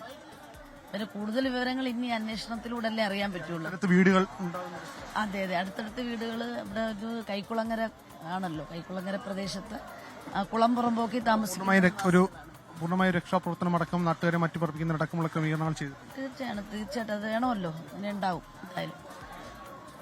ഇപ്പോൾ ആ സ്ഥലത്ത് മേയർ അടക്കമുള്ളവർ സ്ഥലത്തേക്ക് എത്തിച്ചേർന്നിട്ടുണ്ട്. കാരണം ഏതെങ്കിലും തരത്തിൽ ഈ മറ്റ് ആശങ്കകളുണ്ടോ, ഏതെങ്കിലും തരത്തിൽ മറ്റ് പ്രശ്നങ്ങളുണ്ടോ എന്നുള്ളതാണ് ഇക്കാര്യത്തിൽ പരിശോധിക്കുന്നത്. പക്ഷേ ആശങ്കകൾക്ക് ഇടയില്ല എന്നുള്ളത് മേയർ ഇപ്പോൾ വ്യക്തമാക്കുകയാണ്. കാരണം രക്ഷാപ്രവർത്തനം അതിന്റെ പൂർണ്ണതോതിൽ നടത്താൻ കഴിഞ്ഞു എന്നുള്ളതാണ് ഇപ്പോൾ വ്യക്തമാക്കിയിരിക്കുന്നത്. ഇവിടുത്തുകാരനാണോ? ഈ നമുക്ക് ദൃശ്യം കാണാം, ഒരു വീട് പൂർണ്ണമായും കത്തി നശിച്ചിട്ടുണ്ട്. അത് സമീപത്തെ 2 വീടുകൾ, അതുപോലെ തന്നെ തൊട്ട് പിറകിൽ കണ്ട 2 വീടുകൾ, അങ്ങനെ മൊത്തം 4 വീടുകൾക്കാണ് പൂർണ്ണമായും നാശനഷ്ടം സംഭവിച്ചിരിക്കുന്നത്. അത് ഈ നേരത്തെ ഞാൻ സൂചിപ്പിച്ചതുപോലെ കോൺക്രീറ്റ് കെട്ടിടങ്ങളല്ല, ഈ തകര ഷീറ്റ് കൊണ്ട് നിർമ്മിച്ച കെട്ടിടങ്ങളാണ്. അതുകൊണ്ട് തന്നെ വേഗത്തിൽ തീ പടരുകയായിരുന്നു. ഈ തീപിടുത്തം എങ്ങനെ ഉണ്ടായി എന്ന് സംബന്ധിച്ച് ഇപ്പോഴും കൃത്യതയില്ല. ഗ്യാസ് സിലിണ്ടർ പൊട്ടിത്തെറിച്ചതാണ് ഇത്ര വ്യാപ്തിയിൽ ഇത്ര ദൂരത്തിലടക്കം തീ വ്യാപിക്കാനും തുടർന്ന് ഈ വലിയ നാശനഷ്ടം ഉണ്ടാകാനും ഇടയാക്കിയത് എന്നുള്ളതാണ് ഫയർഫോഴ്സ് ഉദ്യോഗസ്ഥർ നമ്മളോട് അല്പസമയം മുമ്പ് വ്യക്തമാക്കിയത്. എന്തായാലും ഈ തീപിടുത്തം ഇപ്പോൾ തീ നിയന്ത്രണ വിധേയമാക്കാൻ ഇപ്പോൾ ഫയർഫോഴ്സിന് കഴിഞ്ഞിട്ടുണ്ട്. ശരി, ആർ അരുൺരാജാണ് വിവരങ്ങൾ നൽകിയത്. ആ സ്ഥലത്തെ ദൃശ്യങ്ങൾ കാണുമ്പോൾ നമുക്കറിയാം വലിയൊരു അപകടമാണ് അവിടെ സംഭവിച്ചത്. ഒരു വീട് പൂർണ്ണമായും കത്തി നശിച്ചു, മറ്റു വീടുകൾ ഏറെക്കുറെ ഭാഗികമായി കത്തി നശിച്ച നിലയിലാണ്. അതിലുണ്ടായിരുന്ന ആളുകളെയൊക്കെ സുരക്ഷിത കേന്ദ്രങ്ങളിലേക്ക് മാറ്റി എന്നത് ഒരു ആശ്വാസമാണ്. നാട്ടുകാരൊക്കെ ആ സമയത്ത് സജീവമായി ഇടപെട്ടു, മറ്റു പ്രശ്നങ്ങളില്ല. കൂടുതൽ വിവരങ്ങൾ ശേഖരിച്ചു വരികയാണ്. നമ്മൾ മറ്റൊരു സങ്കട വാർത്തയിലേക്കാണ് പോകുന്നത്. ഇപ്പോൾ വരുന്ന ഒരു റിപ്പോർട്ടാണ്. ഇടുക്കിയിൽ നിന്നാണ്. ഇടുക്കി പണിക്കൻകുടിയിൽ 4 വയസ്സുകാരനെയും അമ്മയെയും വീടിനുള്ളിൽ മരിച്ച നിലയിൽ കണ്ടെത്തി. പണിക്കൻകുടി സ്വദേശിനി രഞ്ജിനി, മകൻ ആദിത്യൻ എന്നിവരാണ് മരിച്ചത്. മകനെ കൊലപ്പെടുത്തിയ ശേഷം രഞ്ജിനി ആത്മഹത്യ ചെയ്തതാകാം എന്നാണ് പ്രാഥമിക നിഗമനം. രാഹുൽ വിജയൻ വിവരങ്ങൾ നൽകും ഇടുക്കിയിൽ നിന്ന്. രാഹുൽ, ഇത് എന്താണ് അവിടെ സംഭവിച്ചത് എന്നതിൽ എന്തെങ്കിലും കൂടുതൽ വിവരങ്ങളുണ്ടോ, സൂചനകളുണ്ടോ രാഹുൽ? വിജയകുമാർ, പോലീസിന്റെ കയ്യിൽ നിന്ന് ലഭ്യമാകുന്ന വിവരം അനുസരിച്ച് ഈ രഞ്ജിനി ഈ 4 വയസ്സുകാരൻ മകൻ ആദിത്യനെ കൊലപ്പെടുത്തിയതിനു ശേഷം ആത്മഹത്യ ചെയ്തതാണ് എന്നുള്ളതാണ് മനസ്സിലാക്കാൻ കഴിയുന്നത്. വൈകിട്ട് 5 മണിയോടെയാണ് സംഭവം നടക്കുന്നത്. ആദിത്യൻ വിദ്യാർത്ഥിയാണ്. സ്കൂളിൽ പോയതിനു ശേഷം മടങ്ങിയെത്തിയ കുട്ടിയെ ഷാൾ ഉപയോഗിച്ച് കഴുത്തിൽ കുരുക്കിട്ട് ജനലിൽ തൂക്കിയെന്നും പിന്നീട് ഈ മാതാവ് രഞ്ജിനി ഉത്തരത്തിൽ ഷാൾ ഉപയോഗിച്ച് കഴുത്തിൽ ഇടുകയുമായിരുന്നു എന്നുള്ളതാണ് മനസ്സിലാക്കാൻ കഴിയുന്നത്.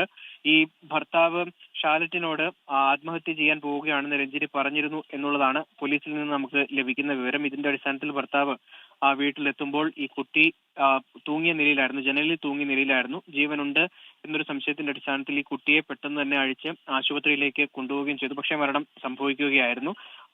എന്തായാലും വെള്ളത്തൂവൽ പോലീസ് മേൽ നടപടികൾ ആരംഭിച്ചിട്ടുണ്ട്. ഈ മറ്റേതെങ്കിലും തരത്തിലുള്ള പ്രശ്നങ്ങൾ ഈ മരണവുമായി ബന്ധപ്പെട്ടുണ്ടോ എന്നടക്കമുള്ള വിശദമായിട്ടുള്ള അന്വേഷണം വെള്ളത്തൂവൽ പോലീസ് തുടങ്ങിയിട്ടുണ്ട്. മകനെ കൊലപ്പെടുത്തിയ ശേഷം രഞ്ജിനി ആത്മഹത്യ ചെയ്തു എന്ന പ്രാഥമിക സൂചനകളുണ്ട്. ഭർത്താവിനോട് ഞാൻ മരിക്കാൻ പോവുകയാണ് എന്നവർ വിളിച്ചു പറഞ്ഞു എന്നാണ് ഭർത്താവ് പ്രതികരിച്ചത്. എന്തിനത് ചെയ്തു എന്നത് സംബന്ധിച്ച് അങ്ങനെ എന്തെങ്കിലും വിവരമുണ്ടോ രാഹുൽ? അങ്ങനെ ഭർത്താവിനോട് ഞാൻ മരിക്കാൻ പോവുകയാണ് എന്ന് പറഞ്ഞ് ജീവൻ ഒടുക്കാൻ തക്ക പ്രശ്നങ്ങൾ ഇവർക്കിടയിലുണ്ടോ എന്ന് നാട്ടുകാരോ അയൽക്കാരോ പറയുന്നുണ്ടോ? അവിടെ ആ നിലയിൽ എന്തെങ്കിലും വിവരങ്ങൾ ഉണ്ടോ നമുക്ക്? വിജയകുമാർ, ഏതെങ്കിലും തരത്തിൽ അത്തരത്തിൽ ഈ കുടുംബ പ്രശ്നങ്ങൾ ഉള്ളതായിട്ട് യാതൊരു തരത്തിലുള്ള വിവരമോ സൂചനയുമില്ല. ഈ നാട്ടുകാരൊക്കെ തന്നെ പറയുന്ന ഇവർ ഏതെങ്കിലും തരത്തിൽ ആളുകൾക്ക് ഒരു മോശാഭിപ്രായം പറയാനുള്ള അല്ലെങ്കിൽ ഈ കുടുംബത്തിൽ എന്തെങ്കിലും പ്രശ്നം ഉണ്ടാകുന്ന ഒരു കുടുംബമാണെന്ന് പറയാൻ പാകത്തിനുള്ള ഏതെങ്കിലും തരത്തിൽ പ്രശ്നങ്ങൾ അവിടെ ഉണ്ടായിരുന്നില്ല എന്നുള്ളതാണ് പറയുന്നത്. അതിനപ്പുറത്തേക്ക് ചില സംശയങ്ങളൊക്കെ നാട്ടുകാർ പ്രകടിപ്പിക്കുന്നുണ്ട്. ഈ ആരോഗ്യവുമായി ബന്ധപ്പെട്ട്, ഈ രഞ്ജിനിയുടെ ആരോഗ്യവുമായി ബന്ധപ്പെട്ട്, മാനസികാരോഗ്യവുമായി ബന്ധപ്പെട്ട് ചില സംശയങ്ങളൊക്കെ പ്രകടിപ്പിക്കുന്നുണ്ട്. അത് എത്രത്തോളം നമുക്ക് പറയാൻ കഴിയുമെന്ന് എനിക്കറിയില്ല. അതിന്റെ ഏതെങ്കിലും ഒരു വിശദീകരണം ലഭ്യമായതിനു ശേഷം മാത്രമേ അത് പറയാൻ കഴിയുള്ളൂ. ശരി രാഹുൽ, അത്തരം വിവരങ്ങൾ ശേഖരിക്കുക. പോലീസുമായി സംസാരിച്ച് എന്താണ് പോലീസിന്റെ നിഗമനം എന്ന് നമുക്ക് നോക്കാം. ഇപ്പോൾ ഈ ദൃശ്യങ്ങൾ കാണുന്നത് പത്മകുമാറിനെ മജിസ്ട്രേറ്റിന് മുൻപാകെ ഹാജരാക്കിയ ശേഷം മടങ്ങി പോവുകയാണ് അന്വേഷണ സംഘം. എന്താണ് അവിടെ സംഭവിച്ചിരിക്കുന്നത്? അതിൻ്റെ മജിസ്ട്രേറ്റ് മുൻപാകെ ഹാജരാക്കി റിമാൻഡ് ചെയ്തിട്ടുണ്ട് എന്നാണ് വിവരം. അത് കസ്റ്റഡിയിലേക്കാണോ എന്ന് പരിശോധിക്കേണ്ടതുണ്ട്. 14 ദിവസത്തേക്ക് റിമാൻഡ് ചെയ്തിരിക്കുകയാണ് പത്മകുമാറിനെ. ഇന്ന് അറസ്റ്റ് ചെയ്ത തിരുവിതാംകൂർ ദേവസ്വം ബോർഡ് മുൻ പ്രസിഡന്റ് പത്മകുമാറിനെ 14 ദിവസത്തേക്ക് റിമാൻഡ് ചെയ്തിരിക്കുന്നു. അതിനുശേഷം മജിസ്ട്രേറ്റിന് മുൻപാകെ ഹാജരാക്കിയ ശേഷം തിരികെ കൊണ്ടുപോവുകയാണ്. ഒരുപക്ഷെ പിന്നീടായിരിക്കും അന്വേഷണ സംഘം കസ്റ്റഡിയിൽ വാങ്ങാൻ അപേക്ഷ നൽകി കസ്റ്റഡിയിൽ വാങ്ങി വിശദമായി ചോദ്യം ചെയ്യുന്നത്. ഇന്ന് ഇവിടെ ഹാജരാക്കിയ ശേഷം ഇതാ റിമാൻഡ് ചെയ്തിരിക്കുകയാണ്, ജയിലിലേക്ക് മാറ്റുകയാണ്. ആ ദൃശ്യങ്ങൾ അതിനുശേഷം മജിസ്ട്രേറ്റിന് മുൻപാകെ ഹാജരാക്കിയ ശേഷം കൊണ്ടുപോകുന്ന ദൃശ്യങ്ങളാണ് നമ്മൾ കാണുന്നത്. സലീം മാലിക് വിവരങ്ങൾ നൽകും. സലീമ, 14 ദിവസത്തേക്ക് റിമാൻഡ് ചെയ്തിരിക്കുന്നു. ഇന്ന് കസ്റ്റഡിയിൽ വാങ്ങുന്നില്ല എന്ന് തീരുമാനിച്ചു എന്ന് തോന്നുന്നു SIT. അതൊരു വിശദമായ ചോദ്യം ചെയ്യലിന് പിന്നീടായിരിക്കും കസ്റ്റഡിയിൽ വാങ്ങുക, അല്ലേ?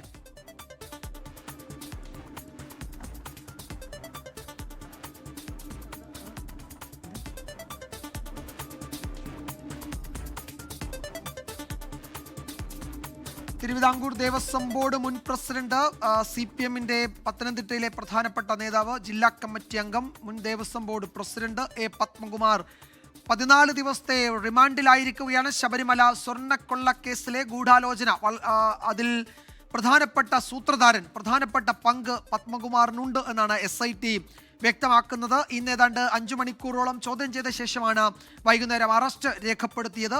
അല്പസമയം മുമ്പാണ് മജിസ്ട്രേറ്റിന് മുൻപാകെ ഹാജരാക്കിയത്. പത്മകുമാറിനെ റിമാൻഡ് ചെയ്തിരിക്കുകയാണ് 14 ദിവസത്തേക്ക്. അത് കസ്റ്റഡിയിൽ വാങ്ങാൻ പിന്നീടായിരിക്കും അന്വേഷണ സംഘം കോടതിയിൽ അപേക്ഷ നൽകുക. സലീം അലിക്ക് വിവരങ്ങൾ നൽകും. സലീമ, വിശദമായ ചോദ്യം ചെയ്യലിന് പിന്നീട് കസ്റ്റഡിയിൽ വാങ്ങാൻ തീരുമാനിച്ചു എന്ന് തോന്നുന്നു, അല്ലേ?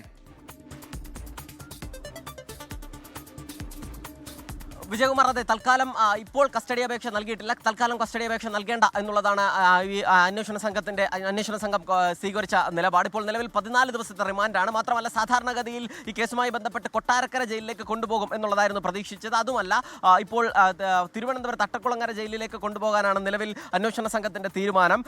14 ദിവസത്തെ റിമാൻഡാണ് നിലവിൽ റിമാൻഡ് ചെയ്തിരിക്കുകയാണ്. ഇതിന് പിന്നാലെ നേരെ തിരുവനന്തപുരത്തേക്ക് തന്നെ, അതും ഈ വന്ന വഴി തന്നെ, കടവൂർ വഴി തന്നെ തിരികെ പോവുകയാണ് എന്നുള്ളതാണ്. നേരത്തെയുള്ള ഈ കൊല്ലം നഗരം തൊടാതെ പോവുക എന്നുള്ളതാണ് അന്വേഷണ സംഘത്തിന്റെ തീരുമാനം. കൂടുതൽ വിശദമായ ചോദ്യം ചെയ്യൽ ഉൾപ്പെടെയുള്ള കാര്യങ്ങൾക്കായി പിന്നീട് കസ്റ്റഡി അപേക്ഷ നൽകാം എന്നുള്ളതാണ്. അത് നാളെയോ മറ്റന്നാളോ തന്നെ കസ്റ്റഡി അപേക്ഷ നൽകാനുള്ള സാധ്യതയും നിലനിൽക്കുന്നുണ്ട്. കാരണം നിലവിൽ തന്നെ എ പത്മകുമാറിനെ അറസ്റ്റ് രേഖപ്പെടുത്തുന്ന ആ ഘട്ടത്തിൽ തന്നെ പരമാവധി തെളിവുകൾ പത്മകുമാറിനെതിരെ അന്വേഷണ സംഘം സമാഹരിച്ചിട്ടുണ്ട്. ആ സമാഹരിച്ചതിന് പിന്നാലെയാണ് ബാക്കി ഈ അറസ്റ്റിലേക്ക് കടന്നത്. അതുകൊണ്ട് തന്നെ ഒട്ടും വൈകാതെ തന്നെ നിലവിൽ കസ്റ്റഡിയിലേക്ക് വാങ്ങുക എന്നുള്ളതാണ് അന്വേഷണ സംഘത്തിന്റെ ലക്ഷ്യം. കാരണം നേരത്തെ എൻ വാസുവിനെ ഈ കസ്റ്റഡിയിലേക്ക് വാങ്ങാൻ കാലതാമസം എടുത്തത് പത്മകുമാറിനെ കൂടി ഒരുമിച്ചിരുത്തി ചോദ്യം ചെയ്യുക എന്നതുൾപ്പെടെയുള്ള ലക്ഷ്യം അന്വേഷണ സംഘത്തിനുണ്ടായിരുന്നു. പക്ഷേ ഇപ്പോൾ അങ്ങനെ ഒരു ലക്ഷ്യം അന്വേഷണ സംഘത്തിന് മുൻപിൽ ഇല്ല എന്നുള്ളതാണ്. മാത്രമല്ല, ഏതൊക്കെ തരത്തിലുള്ള വകുപ്പുകളാണ് ചുമത്തിയിരിക്കുന്നത് എന്നതുൾപ്പെടെയുള്ള കാര്യങ്ങൾ അല്പസമയത്തിനകം തന്നെ നമുക്ക് ലഭ്യമാകും. ആ റിമാൻഡ് റിപ്പോർട്ട് കൂടി ലഭ്യമായാൽ അത്തരത്തിലുള്ള വിവരങ്ങൾ കൂടി ലഭ്യമാകും എന്നാണ് മനസ്സിലാകുന്നത്. എന്തായാലും ഈ തിരഞ്ഞെടുപ്പ് കാലത്ത് CPIM-നെ സംബന്ധിച്ചിടത്തോളം വലിയ രാഷ്ട്രീയ പ്രതിരോധം തീർക്കേണ്ട ഒരു വിഷയമായി മാറിയിരിക്കുകയാണ് ഇത്. CPIM-ന്റെ പത്തനംതിട്ടയിലെ ഏറ്റവും പ്രധാനപ്പെട്ട ഒരു നേതാവ്, സംസ്ഥാനത്തെ തന്നെ ഏറ്റവും ശക്തരായ ഒരു CPIM-ന്റെ നേതാവ്, മുൻ ദേവസ്വം ബോർഡ് പ്രസിഡന്റായ എ പത്മകുമാറാണ് ഇപ്പോൾ ശബരിമല സ്വർണ്ണക്കൊള്ള കേസുമായി ബന്ധപ്പെട്ട് കഴിഞ്ഞ ഒരു മാസത്തിലധികമായി സംസ്ഥാന രാഷ്ട്രീയത്തെ പിടിച്ചുകുലുക്കുന്ന സ്വർണ്ണക്കൊള്ള കേസുമായി ബന്ധപ്പെട്ട് അറസ്റ്റിലായിരിക്കുന്നത്. അതിന് പിന്നാലെ കോടതിയിൽ ഹാജരാക്കിയതിന് പിന്നാലെ പത്മകുമാറിന് ജാമ്യം അനുവദിച്ചില്ല, നേരെ റിമാൻഡിലേക്ക് പോകുന്നു എന്ന സ്ഥിതി വരുന്നത്. അതുകൊണ്ട് തന്നെ സ്വാഭാവികമായും CPIM-നെ സംബന്ധിച്ചിടത്തോളമുള്ള രാഷ്ട്രീയ പ്രതിരോധവും വലുതാണ്. ഇനി എങ്ങനെ അതിനെ മറികടക്കും എന്നതുൾപ്പെടെയുള്ള കാര്യങ്ങൾ, എന്ത് നിലപാട് പാർട്ടി സ്വീകരിക്കും എന്നതുൾപ്പെടെയുള്ള കാര്യങ്ങൾ രാഷ്ട്രീയമായി നിലനിൽക്കുന്നുണ്ട്. അതിനുമപ്പുറത്തേക്ക് അന്വേഷണ സംഘത്തിന്റെ തുടർ നീക്കങ്ങൾ എന്നതുൾപ്പെടെയുള്ള കാര്യങ്ങളിലും ആകാംക്ഷയുണ്ട്. കാരണം കഴിഞ്ഞ ദിവസങ്ങളിലൊക്കെ തന്നെ ഈ കേസുമായി ബന്ധപ്പെട്ട കസ്റ്റഡിയിൽ വാങ്ങുന്നത്, ഈ പ്രതികളെ അറസ്റ്റ് ചെയ്തതിനു ശേഷം കസ്റ്റഡിയിൽ വാങ്ങുന്നതിൽ പോലും അങ്ങനെ ഒരു ഓർഡർ പാലിച്ചിരുന്നില്ല. ചില ആളുകളെ 5 പേർ ഇതിനോടകം അറസ്റ്റിലായപ്പോൾ തന്നെ അതിൽ ചിലരെ വേഗത്തിൽ കസ്റ്റഡിയിൽ വാങ്ങുകയും ചിലരെ വളരെ വൈകി കസ്റ്റഡിയിൽ വാങ്ങുകയും ചെയ്യുന്ന സാധ്യതയുണ്ടായിരുന്നു. ഒപ്പം തന്നെ ഒരിക്കൽ അറസ്റ്റിലായ ഒരാളെ വീണ്ടും ഒന്നിച്ചിരുത്തി ചോദ്യം ചെയ്യാനായി മറ്റു പ്രതികളെ കൂടി ഒരുമിച്ച് കസ്റ്റഡിയിൽ വാങ്ങുന്നത് ഉൾപ്പെടെയുള്ള കാര്യങ്ങൾ അന്വേഷണ സംഘം ആലോചിച്ചിരുന്നു. അത്തരത്തിൽ നിലവിലുള്ള പ്രതികളുമായി ബന്ധപ്പെട്ട് അവരെ കൂടി ഒരുമിച്ചിരുത്തി ചോദ്യം ചെയ്യുന്നൊരു നിലപാട് അന്വേഷണ സംഘം സ്വീകരിക്കുമോ എന്നതുൾപ്പെടെയുള്ള കാര്യങ്ങളിലും വ്യക്തതയില്ല. എന്തായാലും 2 ദിവസത്തിനുള്ളിൽ തന്നെ കസ്റ്റഡി അപേക്ഷ നൽകും എന്നുള്ളതാണ് ഇപ്പോൾ അറിയുന്നത്. റിമാൻഡ് റിപ്പോർട്ടിൽ എന്നത് ഉൾപ്പെടെയുള്ള കാര്യങ്ങൾ കൂടി പുറത്തേക്ക് വന്നാൽ മാത്രമേ അന്വേഷണ സംഘം നിലവിൽ കണ്ടെത്തിയിരിക്കുന്നത് എത്രമാത്രം ഗ്രാവിറ്റിയുള്ളതാണ് കണ്ടെത്തലുകളാണ് എന്നറിയാൻ കഴിയും. എന്തായാലും നിലവിലുള്ള 5 പ്രതികളും എ പത്മകുമാറിനെതിരെ മൊഴി നൽകിയിട്ടുണ്ട് എന്നുള്ള മൊഴി കൂടി അന്വേഷണ സംഘം രേഖപ്പെടുത്തിയിട്ടുണ്ട്. അതുൾപ്പെടെ മജിസ്ട്രേറ്റിന് മുൻപിലേക്ക് ഹാജരാക്കിയാണ്. ഈ മജിസ്ട്രേറ്റിന്റെ വസതിയിലേക്ക് ഹാജരാക്കുന്നതിന് മുൻപ് അന്വേഷണ സംഘം ഈ കേസുമായി ബന്ധപ്പെട്ട് മുന്നോട്ട് വെച്ചത്. അതിന്റെ അടിസ്ഥാനത്തിൽ കൂടിയാണ് ഇപ്പോൾ റിമാൻഡിലേക്ക് പോയിരിക്കുന്നത്. കൊട്ടാരക്കരയിലേക്കല്ല എന്നുള്ളതും ഏറ്റവും പ്രധാനപ്പെട്ട കാര്യമാണ്. ഇന്ന് തിരുവനന്തപുരത്ത് അട്ടക്കുളങ്ങര ജയിലിലേക്കാണ് എ പത്മകുമാറിനെ കൊണ്ടുപോവുകയും ചെയ്യുന്നത്. വിജയകുമാർ. യെസ്, എ പത്മകുമാറിനെ റിമാൻഡ് ചെയ്തിരിക്കുന്നു. 14 ദിവസത്തേക്കാണ് ജുഡീഷ്യൽ കസ്റ്റഡിയിൽ റിമാൻഡ് ചെയ്തിരിക്കുന്നത്. തിരുവനന്തപുരത്ത് ജയിലിലേക്കാണ്, തിരുവനന്തപുരത്തെ സബ് ജയിലിലേക്കാണ്, അട്ടക്കുളങ്ങരയിലെ സബ് ജയിലിലേക്കാണ് പത്മകുമാറിനെ ഇപ്പോൾ കൊണ്ടുപോകുന്നത്. നേരത്തെ സലീം സൂചിപ്പിച്ചതുപോലെ അവിടെ കൊട്ടാരക്കര ജയിലിലേക്ക് മാറ്റുമെന്നാണ് നേരത്തെ കരുതിയത്. പക്ഷേ അങ്ങനെയല്ല, തിരുവനന്തപുരത്തേക്കാണ് കൊണ്ടുപോകുന്നത്. കൂട്ടുപ്രതികൾ പത്മകുമാറിനെതിരെ മൊഴി നൽകിയിട്ടുണ്ട്. ആ മൊഴി മാത്രമല്ല, ചില മെറ്റീരിയൽ എവിഡൻസ് കൂടി പത്മകുമാറിനെതിരെ ഉണ്ട് എന്നാണ് അന്വേഷണ സംഘം നൽകുന്ന സൂചന. അത് ഉണ്ണികൃഷ്ണൻ പോറ്റിയുടെ വീട്ടിൽ നിന്ന് നേരത്തെ ശേഖരിച്ച ചില രേഖകൾ ഉൾപ്പെടെ ഈ കേസിൽ തുടർ അറസ്റ്റുകൾക്ക് നിർണായകമായിട്ടുണ്ട്. അത് പലതും പത്മകുമാറിനെതിരെയുള്ളതാണ് എന്ന വിവരം കൂടി വരുന്നുണ്ട്. അതുപോലെ പത്മകുമാറിൻ്റെ വീട്ടിൽ ഉണ്ണികൃഷ്ണൻ പോറ്റി എത്തുകയും ഈ വിഷയത്തിലൊരു ഗൂഢാലോചന നടത്തുകയും ചെയ്തു എന്നതൊക്കെ പുതുതായ ചില കണ്ടെത്തലുകളാണ്. അത് ഒരുപക്ഷെ ഈ റിമാൻഡ് റിപ്പോർട്ടിൽ അതിൻ്റെ വിവരങ്ങൾ ഉണ്ടാകും. അല്പസമയത്തിനകം ആ റിമാൻഡ് റിപ്പോർട്ടിൻ്റെ ഉള്ളടക്കം നമുക്ക് പ്രേക്ഷകരിലേക്ക് എത്തിക്കാൻ കഴിയും.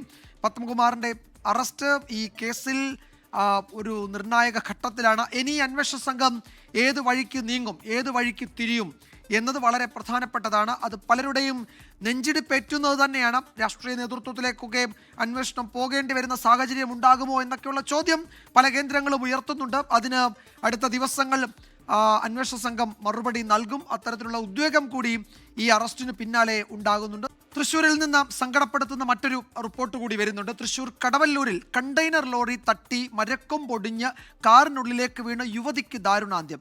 പെരുമ്പറമ്പ് സ്വദേശി ആതിരയാണ് മരിച്ചത്. ഒപ്പമുണ്ടായിരുന്ന യുവാവിന് പരിക്കേൽക്കുകയും ചെയ്തു. സൂരജ് സജി വിവരങ്ങൾ നൽകും. തൃശ്ശൂരിൽ നിന്ന് സൂരജ്, എന്താണ് സംഭവിച്ചത്? വിവരങ്ങൾ എന്തൊക്കെയാണ്?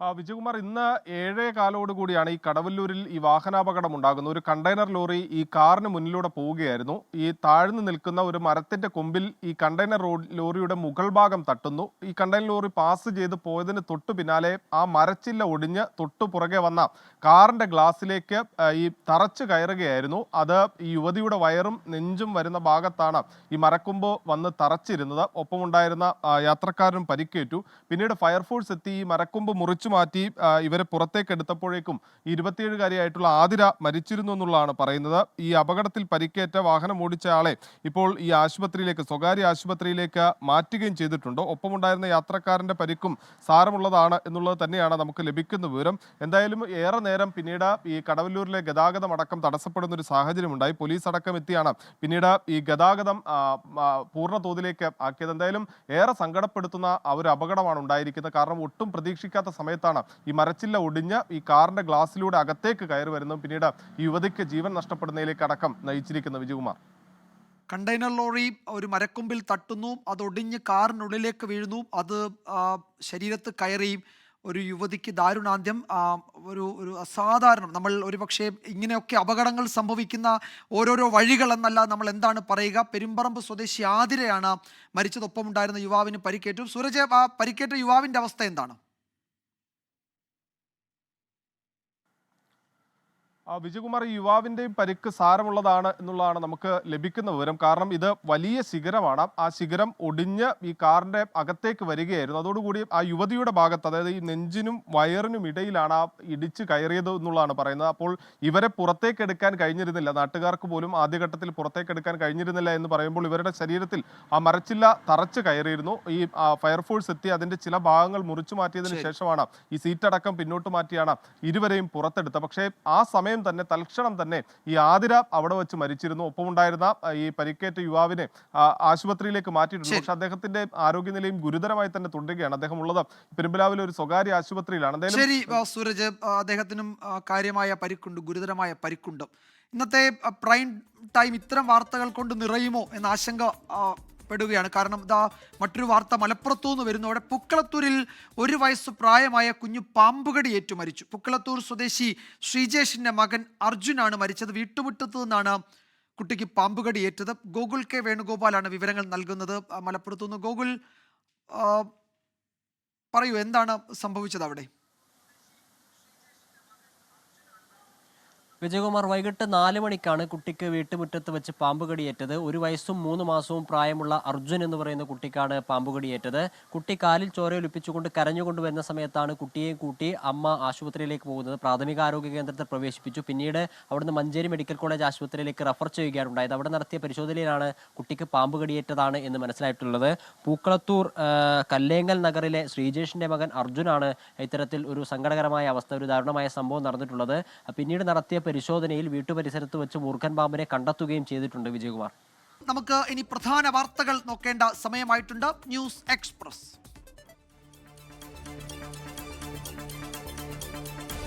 ശബരിമല സ്വർണ്ണക്കൊള്ളയിൽ അറസ്റ്റിലായ ദേവസ്വം ബോർഡ് മുൻ പ്രസിഡന്റ് എ പത്മകുമാർ റിമാൻഡിൽ. തിരുവനന്തപുരം സ്പെഷ്യൽ സബ് ജയിലിലേക്ക് മാറ്റും. SIT പത്മകുമാറിനെ അറസ്റ്റ് ചെയ്തത് 4 മണിക്കൂർ നീണ്ട ചോദ്യം ചെയ്യലിന് ശേഷം. സ്വർണ്ണക്കൊള്ളയുടെ മുഖ്യ സൂത്രധാരൻ പത്മകുമാർ എന്ന SIT ഉണ്ണികൃഷ്ണൻ പോറ്റിയുമായി ഗൂഢാലോചന നടത്തിയെന്നും കണ്ടെത്തൽ. അറസ്റ്റിലായത് CPM പത്തനംതിട്ട ജില്ലാ കമ്മിറ്റി അംഗവും മുൻ കോന്നി MLAയുമായ മുതിർന്ന നേതാവ്. ശബരിമല സ്വർണ്ണക്കൊള്ളയിൽ എ പത്മകുമാറിന്റെ അറസ്റ്റോടെ പ്രതിരോധത്തിലായി CPIM. കുറ്റക്കാരെ സംരക്ഷിക്കില്ല എന്ന് പറഞ്ഞൊഴിഞ്ഞ MV ഗോവിന്ദൻ.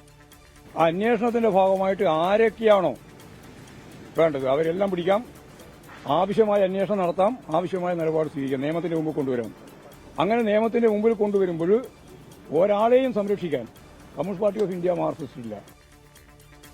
ദേവസ്വം ബോർഡിന്റെ ഒരു ഫയലും തന്റെ മുന്നിൽ വന്നിട്ടില്ലെന്ന് മുൻ മന്ത്രി കടകംപള്ളി സുരേന്ദ്രൻ. ശബരിമല ക്ഷേത്രം കൊള്ളയടിച്ച ഈ നേതാക്കന്മാർ ഓരോരുത്തരായിട്ട് ജയിലിലേക്ക് പോകുന്ന ഘോഷയാത്രയാണ് ഇപ്പോൾ കാണുന്നത്. പോറ്റിക്കെതിരെ കേസെടുക്കാതിരുന്നതിൻ്റെ ഏറ്റവും പ്രധാനപ്പെട്ട കാര്യം പോറ്റി കുടുങ്ങിയാൽ CPM നേതാക്കളും കുടുങ്ങുമെന്ന് CPM നേതൃത്വത്തിനും മുഖ്യമന്ത്രിക്കൊക്കെ അറിയാമായിരുന്നു. CPM നേതാക്കളുടെ ജയിലിലേക്കുള്ള ഘോഷയാത്ര തുടങ്ങിയെന്ന് VD സതീശൻ. രാഷ്ട്രീയ നേതൃത്വത്തിന്റെ പങ്ക് അന്വേഷിക്കണമെന്ന് രാജീവ് ചന്ദ്രശേഖർ. ദേവസ്വം മന്ത്രിന്റെ റോൾ എന്താണ്? ദേവസ്വം മന്ത്രിയല്ലേ ഇതിന്റെ ഉത്തരവാദിത്വം എടുക്കേണ്ടത്? എന്തുകൊണ്ട് ഇന്നും അയാൾ രാജിവെക്കുന്നില്ല? അപ്പോൾ ഞങ്ങളുടെ പ്രഷറും മാധ്യമ സുഹൃത്തുക്കളുടെ പ്രഷറിന് കാരണമാണ് ഇന്ന് ഈ സ്ഥിതി വരെ SIT പോകുന്നത്. DGPയുമായി കൂടിക്കാഴ്ച നടത്തിയ SIT തലവൻ H വെങ്കടേഷ്. നിയന്ത്രണങ്ങൾ കടുപ്പിച്ചതോടെ ശബരിമലയിൽ തിരക്ക് നിയന്ത്രണ വിധേയം. ഇന്ന് ദർശനം നടത്തിയത് 75,000 പേർ. നിലയ്ക്കലിൽ ഏർപ്പെടുത്തിയ നിയന്ത്രണം തുടരും. തിരക്ക് നിയന്ത്രിക്കുന്നതുമായി ബന്ധപ്പെട്ട് തിരുവിതാംകൂർ ദേവസ്വം ബോർഡ് അധ്യക്ഷൻ K ജയകുമാറിന്റെ നേതൃത്വത്തിൽ നിർണായക യോഗം ചേർന്നു. തീർത്ഥാടകരുടെ സുരക്ഷ ഉറപ്പാക്കണമെന്നാവശ്യപ്പെട്ട് സംസ്ഥാന ചീഫ് സെക്രട്ടറിക്ക് കർണാടക സർക്കാരിന്റെ കത്ത്.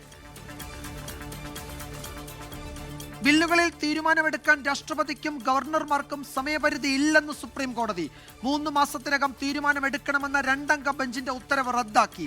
ഭരണഘടനാ ബെഞ്ചിന്റെ മറുപടി രാഷ്ട്രപതി ഉന്നയിച്ച 14 ചോദ്യങ്ങളിൽ ഗവർണർമാർക്ക് വിവേചനാധികാരമുണ്ടെങ്കിലും അകാരണമായി ബില്ലുകൾ പിടിച്ചുവെക്കാൻ കഴിയില്ലെന്ന് സുപ്രീം കോടതി.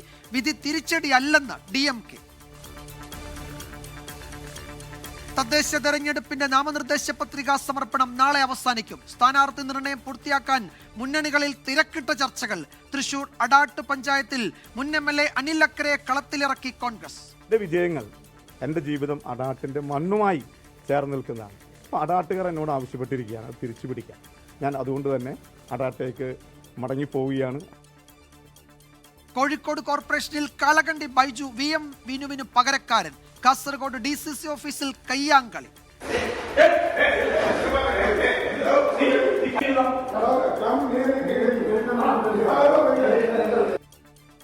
ട്രാൻസ്ജെൻഡർ സ്ഥാനാർത്ഥിയെ വനിതാ സംവരണ സീറ്റിലേക്ക് പരിഗണിക്കണമോ എന്ന് വരണാധികാരിക്ക് തീരുമാനിക്കാമെന്ന് ഹൈക്കോടതി.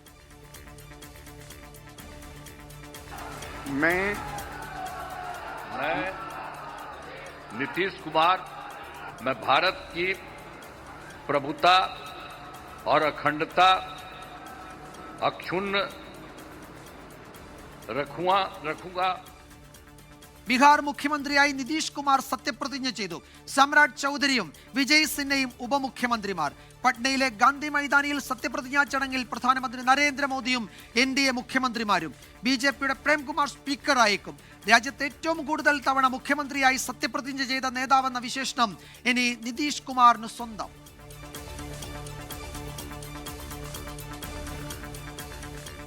ഇടുക്കിയിൽ 4 വയസ്സുകാരനും അമ്മയും വീടിനുള്ളിൽ മരിച്ച നിലയിൽ. മകനെ കൊലപ്പെടുത്തിയ ശേഷം അമ്മ ആത്മഹത്യ ചെയ്തു എന്ന് പ്രാഥമിക നിഗമനം. മരിച്ചത് പണിക്കൻകുടി സ്വദേശികളായ രഞ്ജിനിയും മകൻ ആദിത്യനും.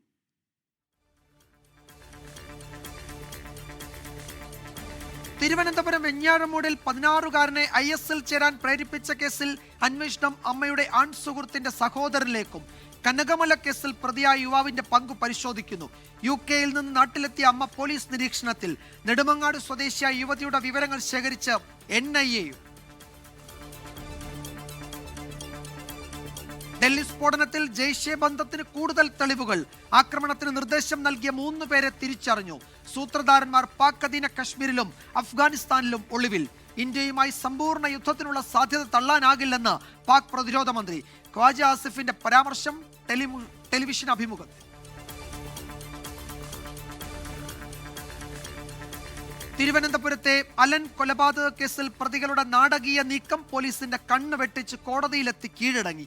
ഒളിവിലായിരുന്ന 5 പ്രതികളും കോടതിയിലെത്തിയത് തമിഴ്നാട്ടിൽ നിന്ന്. വിദ്യാർത്ഥികൾ മുമ്പ് തമ്മിൽ പലതവണ ഏറ്റുമുട്ടിയിട്ടും പോലീസ് ഇടപെട്ടിരുന്നില്ല എന്ന ആക്ഷേപം.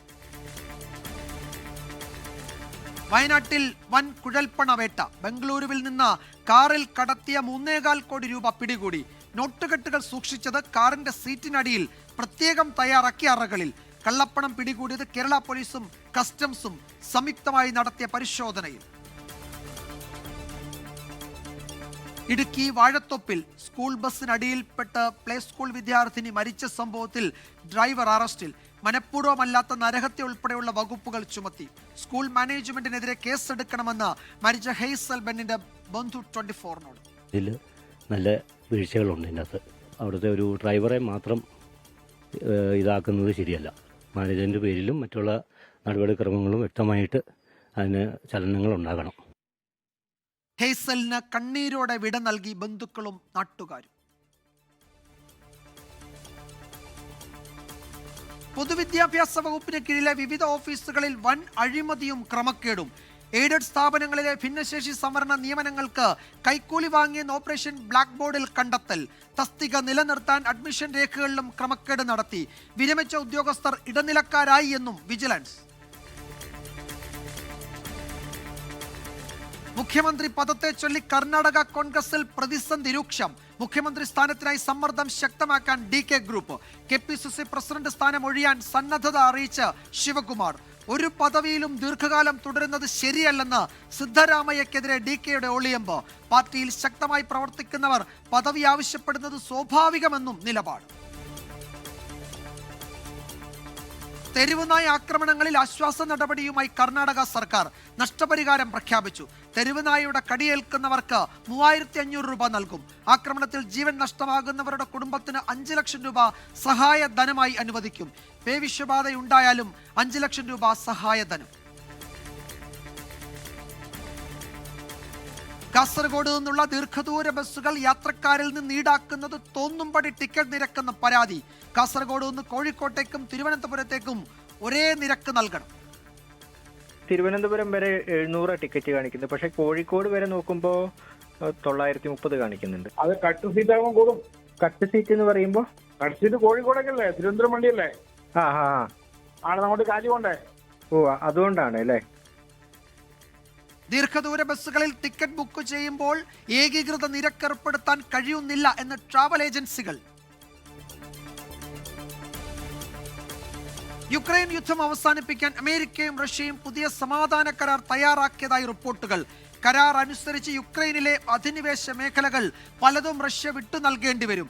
ചർച്ചകൾക്കായി അമേരിക്കൻ പ്രതിരോധ വകുപ്പ് ഉദ്യോഗസ്ഥർ യുക്രൈനിൽ. സമാധാന കരാറിനോട് ഔദ്യോഗികമായി പ്രതികരിക്കാതെ റഷ്യയും യുക്രൈനും.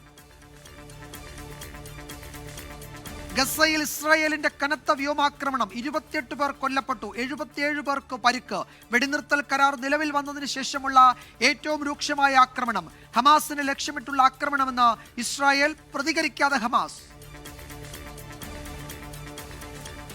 വയനാട് അട്ടമല ഏഴാട്ടുകുണ്ട് വനമേഖലയിലേക്ക് പോയ ആദിവാസി കുടുംബത്തെ കണ്ടെത്താൻ പരിശോധന തുടരുന്നു. കുടുംബത്തിലെ ഗർഭിണിയായ യുവതിയെ നാട്ടിലെത്തിച്ച് ചികിത്സ നൽകാൻ നീക്കം. വനത്തിലെ ഗുഹകൾ കേന്ദ്രീകരിച്ചും തെരച്ചിൽ. വിയൂർ ജയിലിലെ മർദ്ദനത്തിൽ ജയിൽ സൂപ്രണ്ടിനെതിരെ രൂക്ഷ വിമർശനവുമായി കൊച്ചിയിലെ പ്രത്യേക NIA കോടതി. മാവോയിസ്റ്റ് കേസ് പ്രതി PM മനോജിനെ എന്തുകൊണ്ട് വിയൂരിലേക്ക് തിരിച്ചു കൊണ്ടുവന്നില്ല എന്ന് ചോദ്യം. വിയൂർ, പൂജപ്പുര ജയിൽ സൂപ്രണ്ടുമാർ നേരിട്ട് ഹാജരാകണം. വിയൂരിലെ അതീവ സുരക്ഷാ ജയിലിൽ പ്രവർത്തിക്കുന്നത് ഒരു CCTV ക്യാമറ മാത്രമെന്ന് സൂപ്രണ്ട്. വയനാട് ജില്ലാ പഞ്ചായത്തിലേക്കുള്ള കോൺഗ്രസ് സീറ്റ് വിഭജനത്തിൽ സമവായം. യൂത്ത് കോൺഗ്രസ് KSU ജില്ലാ അധ്യക്ഷന്മാർക്ക് സീറ്റ് നൽകി. യൂത്ത് കോൺഗ്രസ് ജില്ലാ പ്രസിഡന്റ് അമൽ ജോയി കേണിച്ചിറയിൽ മത്സരിക്കും. KSU ജില്ലാ പ്രസിഡന്റ് ഗൗതം ഗോകുൽദാസ് മത്സരിക്കുന്നത് മീനങ്ങാടി ഡിവിഷനിൽ. യൂത്ത് കോൺഗ്രസ് സംസ്ഥാന ജനറൽ സെക്രട്ടറി ജഷീർ പള്ളിവയലിന് സീറ്റില്ല. പാലക്കാട് മണ്ണാർക്കാട് നഗരസഭയിലേക്ക് നാമനിർദ്ദേശ പത്രിക നൽകി PK ശശി അനുകൂലികൾ. ജനകീയ മതേതര മുന്നണി മത്സരിക്കുന്നത് 11 സീറ്റുകളിൽ. മത്സരം തന്റെ അറിവോടെ അല്ല എന്ന് PK ശശി.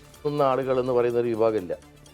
ഞാൻ എടുക്കുന്ന പല നിലപാടുകളോടും അടുപ്പം കാണിച്ച ഈ ആളുകൾ ഉണ്ടായിരുന്നത് അവരൊന്നും എൻ്റെ വക്താക്കളല്ല. എനിക്ക് പറയാനുള്ള കാര്യങ്ങൾ ഞാൻ തന്നെയാണ് പറയുക. അത് വേറൊരാൾ പറയുന്ന അഭിപ്രായങ്ങൾ എൻ്റെ അഭിപ്രായമായിട്ട് ദയവ് ചെയ്ത് മീഡിയ അത് കൂട്ടിക്കെട്ടരുത്. ആര് മത്സരിച്ചാലും പ്രശ്നമില്ലെന്ന് CPM പ്രാദേശിക നേതൃത്വം. സംസ്ഥാനത്ത് വരും ദിവസങ്ങളിൽ മഴ കനക്കും. നാളെ മുതൽ അടുത്ത 3 ദിവസം തെക്കൻ കേരളത്തിലും മധ്യ കേരളത്തിലും ശക്തമായ മഴയ്ക്ക് സാധ്യത. 7 ജില്ലകളിൽ നാളെ യെല്ലോ അലർട്ട്.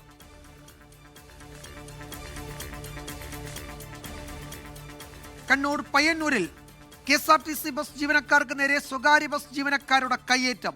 ആക്രമണം ബസ്സിന് സൈഡ് നൽകിയില്ല എന്നാരോപിച്ചു.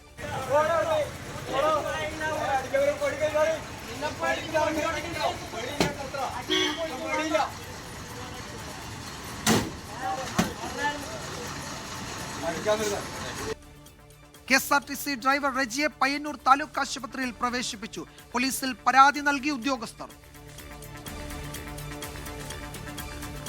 കരൂർ ദുരന്തത്തിന് ശേഷം വീണ്ടും സംസ്ഥാന പര്യടനത്തിന് തമിഴക വെട്രിക്കഴകം അധ്യക്ഷൻ വിജയ്. ഡിസംബർ ആദ്യവാരം സേലത്ത് പൊതുയോഗം. യോഗത്തിന് അനുമതി തേടി TVK പോലീസിന് അപേക്ഷ നൽകി. ബംഗളൂരുവിൽ ATMൽ നിറയ്ക്കാൻ കൊണ്ടുപോയ 7 കോടി രൂപ തട്ടിയെടുത്ത കേസിൽ അന്വേഷണം ഊർജിതം. പ്രതികൾ സഞ്ചരിച്ച കാർ കണ്ടെത്തി. കാർ ഉപേക്ഷിച്ച നിലയിൽ കണ്ടെത്തിയത് ആന്ധ്രാപ്രദേശിലെ ചിറ്റൂരിന് സമീപം. CCTV ദൃശ്യങ്ങൾ കേന്ദ്രീകരിച്ച് അന്വേഷണം.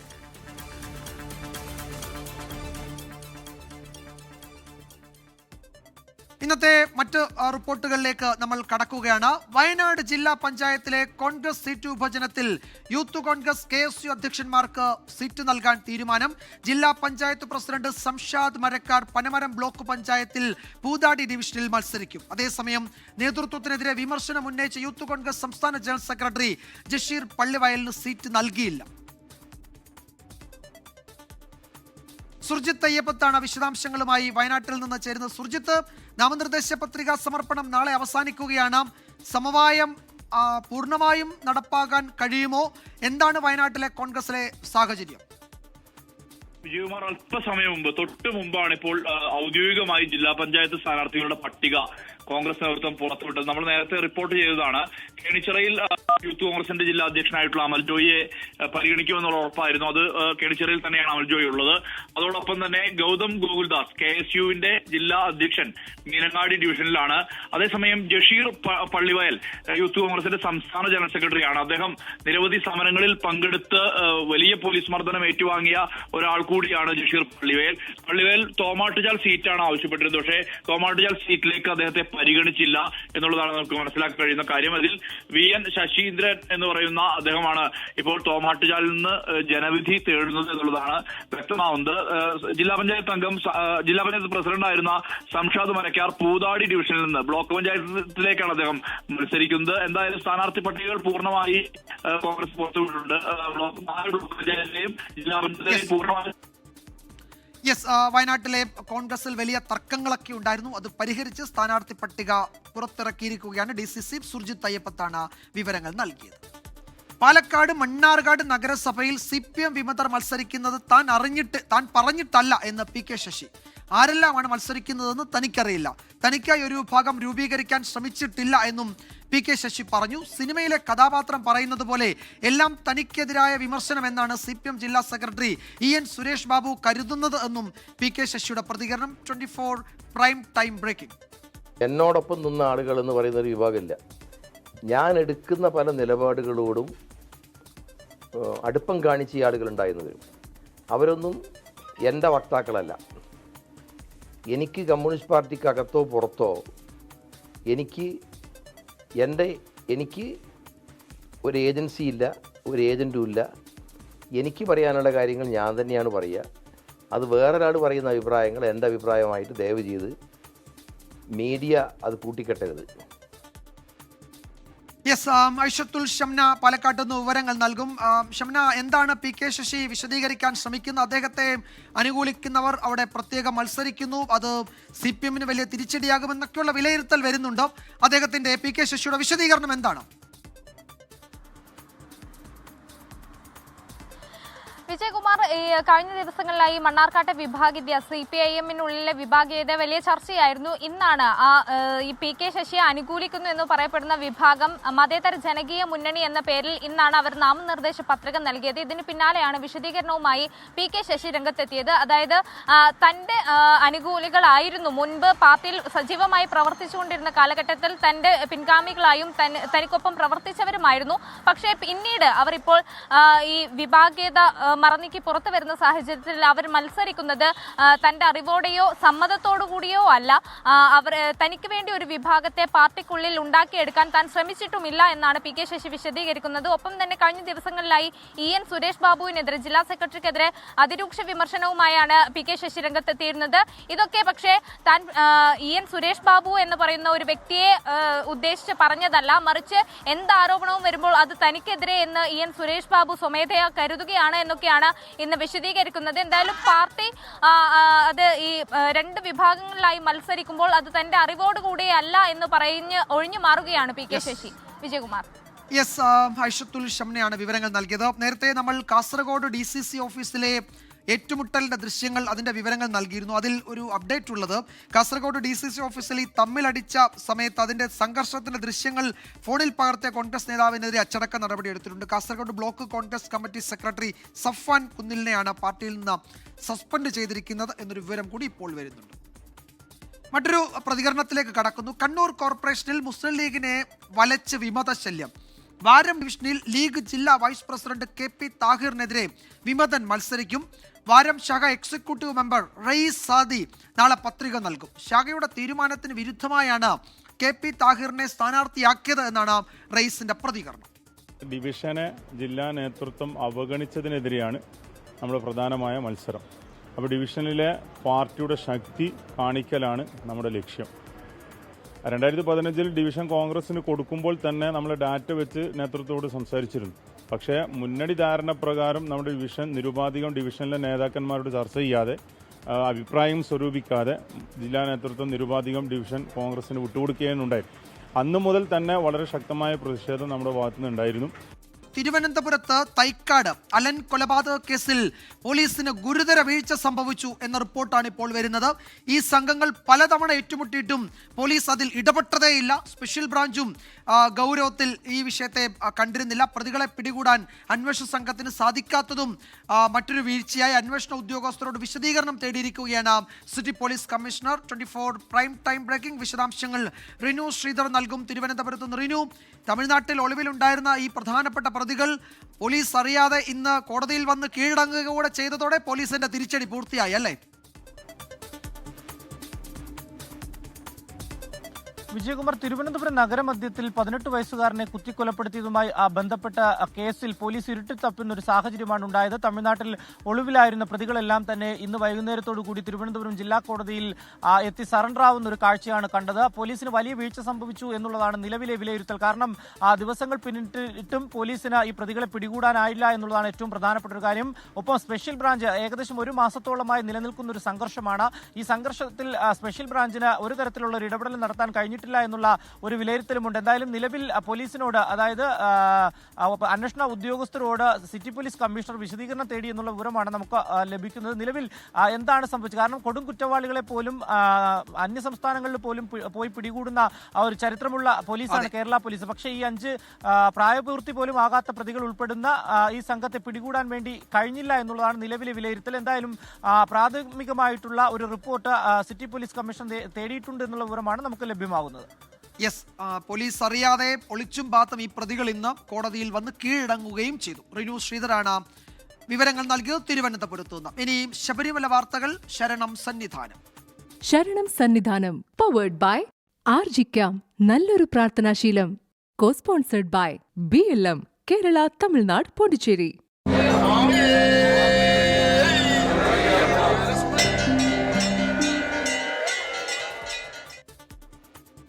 ശബരിമലയിൽ തീർത്ഥാടനം സാധാരണ നിലയിലാണ്. ഇന്ന് 75,000 പേർക്കാണ് ദർശനത്തിന് അനുമതി ഉണ്ടായിരുന്നത്. നിലയ്ക്കലിൽ ഏർപ്പെടുത്തിയ നിയന്ത്രണം പക്ഷേ തുടരും. ശബരിമല തീർത്ഥാടകരുടെ സുരക്ഷ ഉറപ്പാക്കണമെന്നാവശ്യപ്പെട്ട് ചീഫ് സെക്രട്ടറിക്ക് കർണാടക സർക്കാർ കത്തു നൽകി.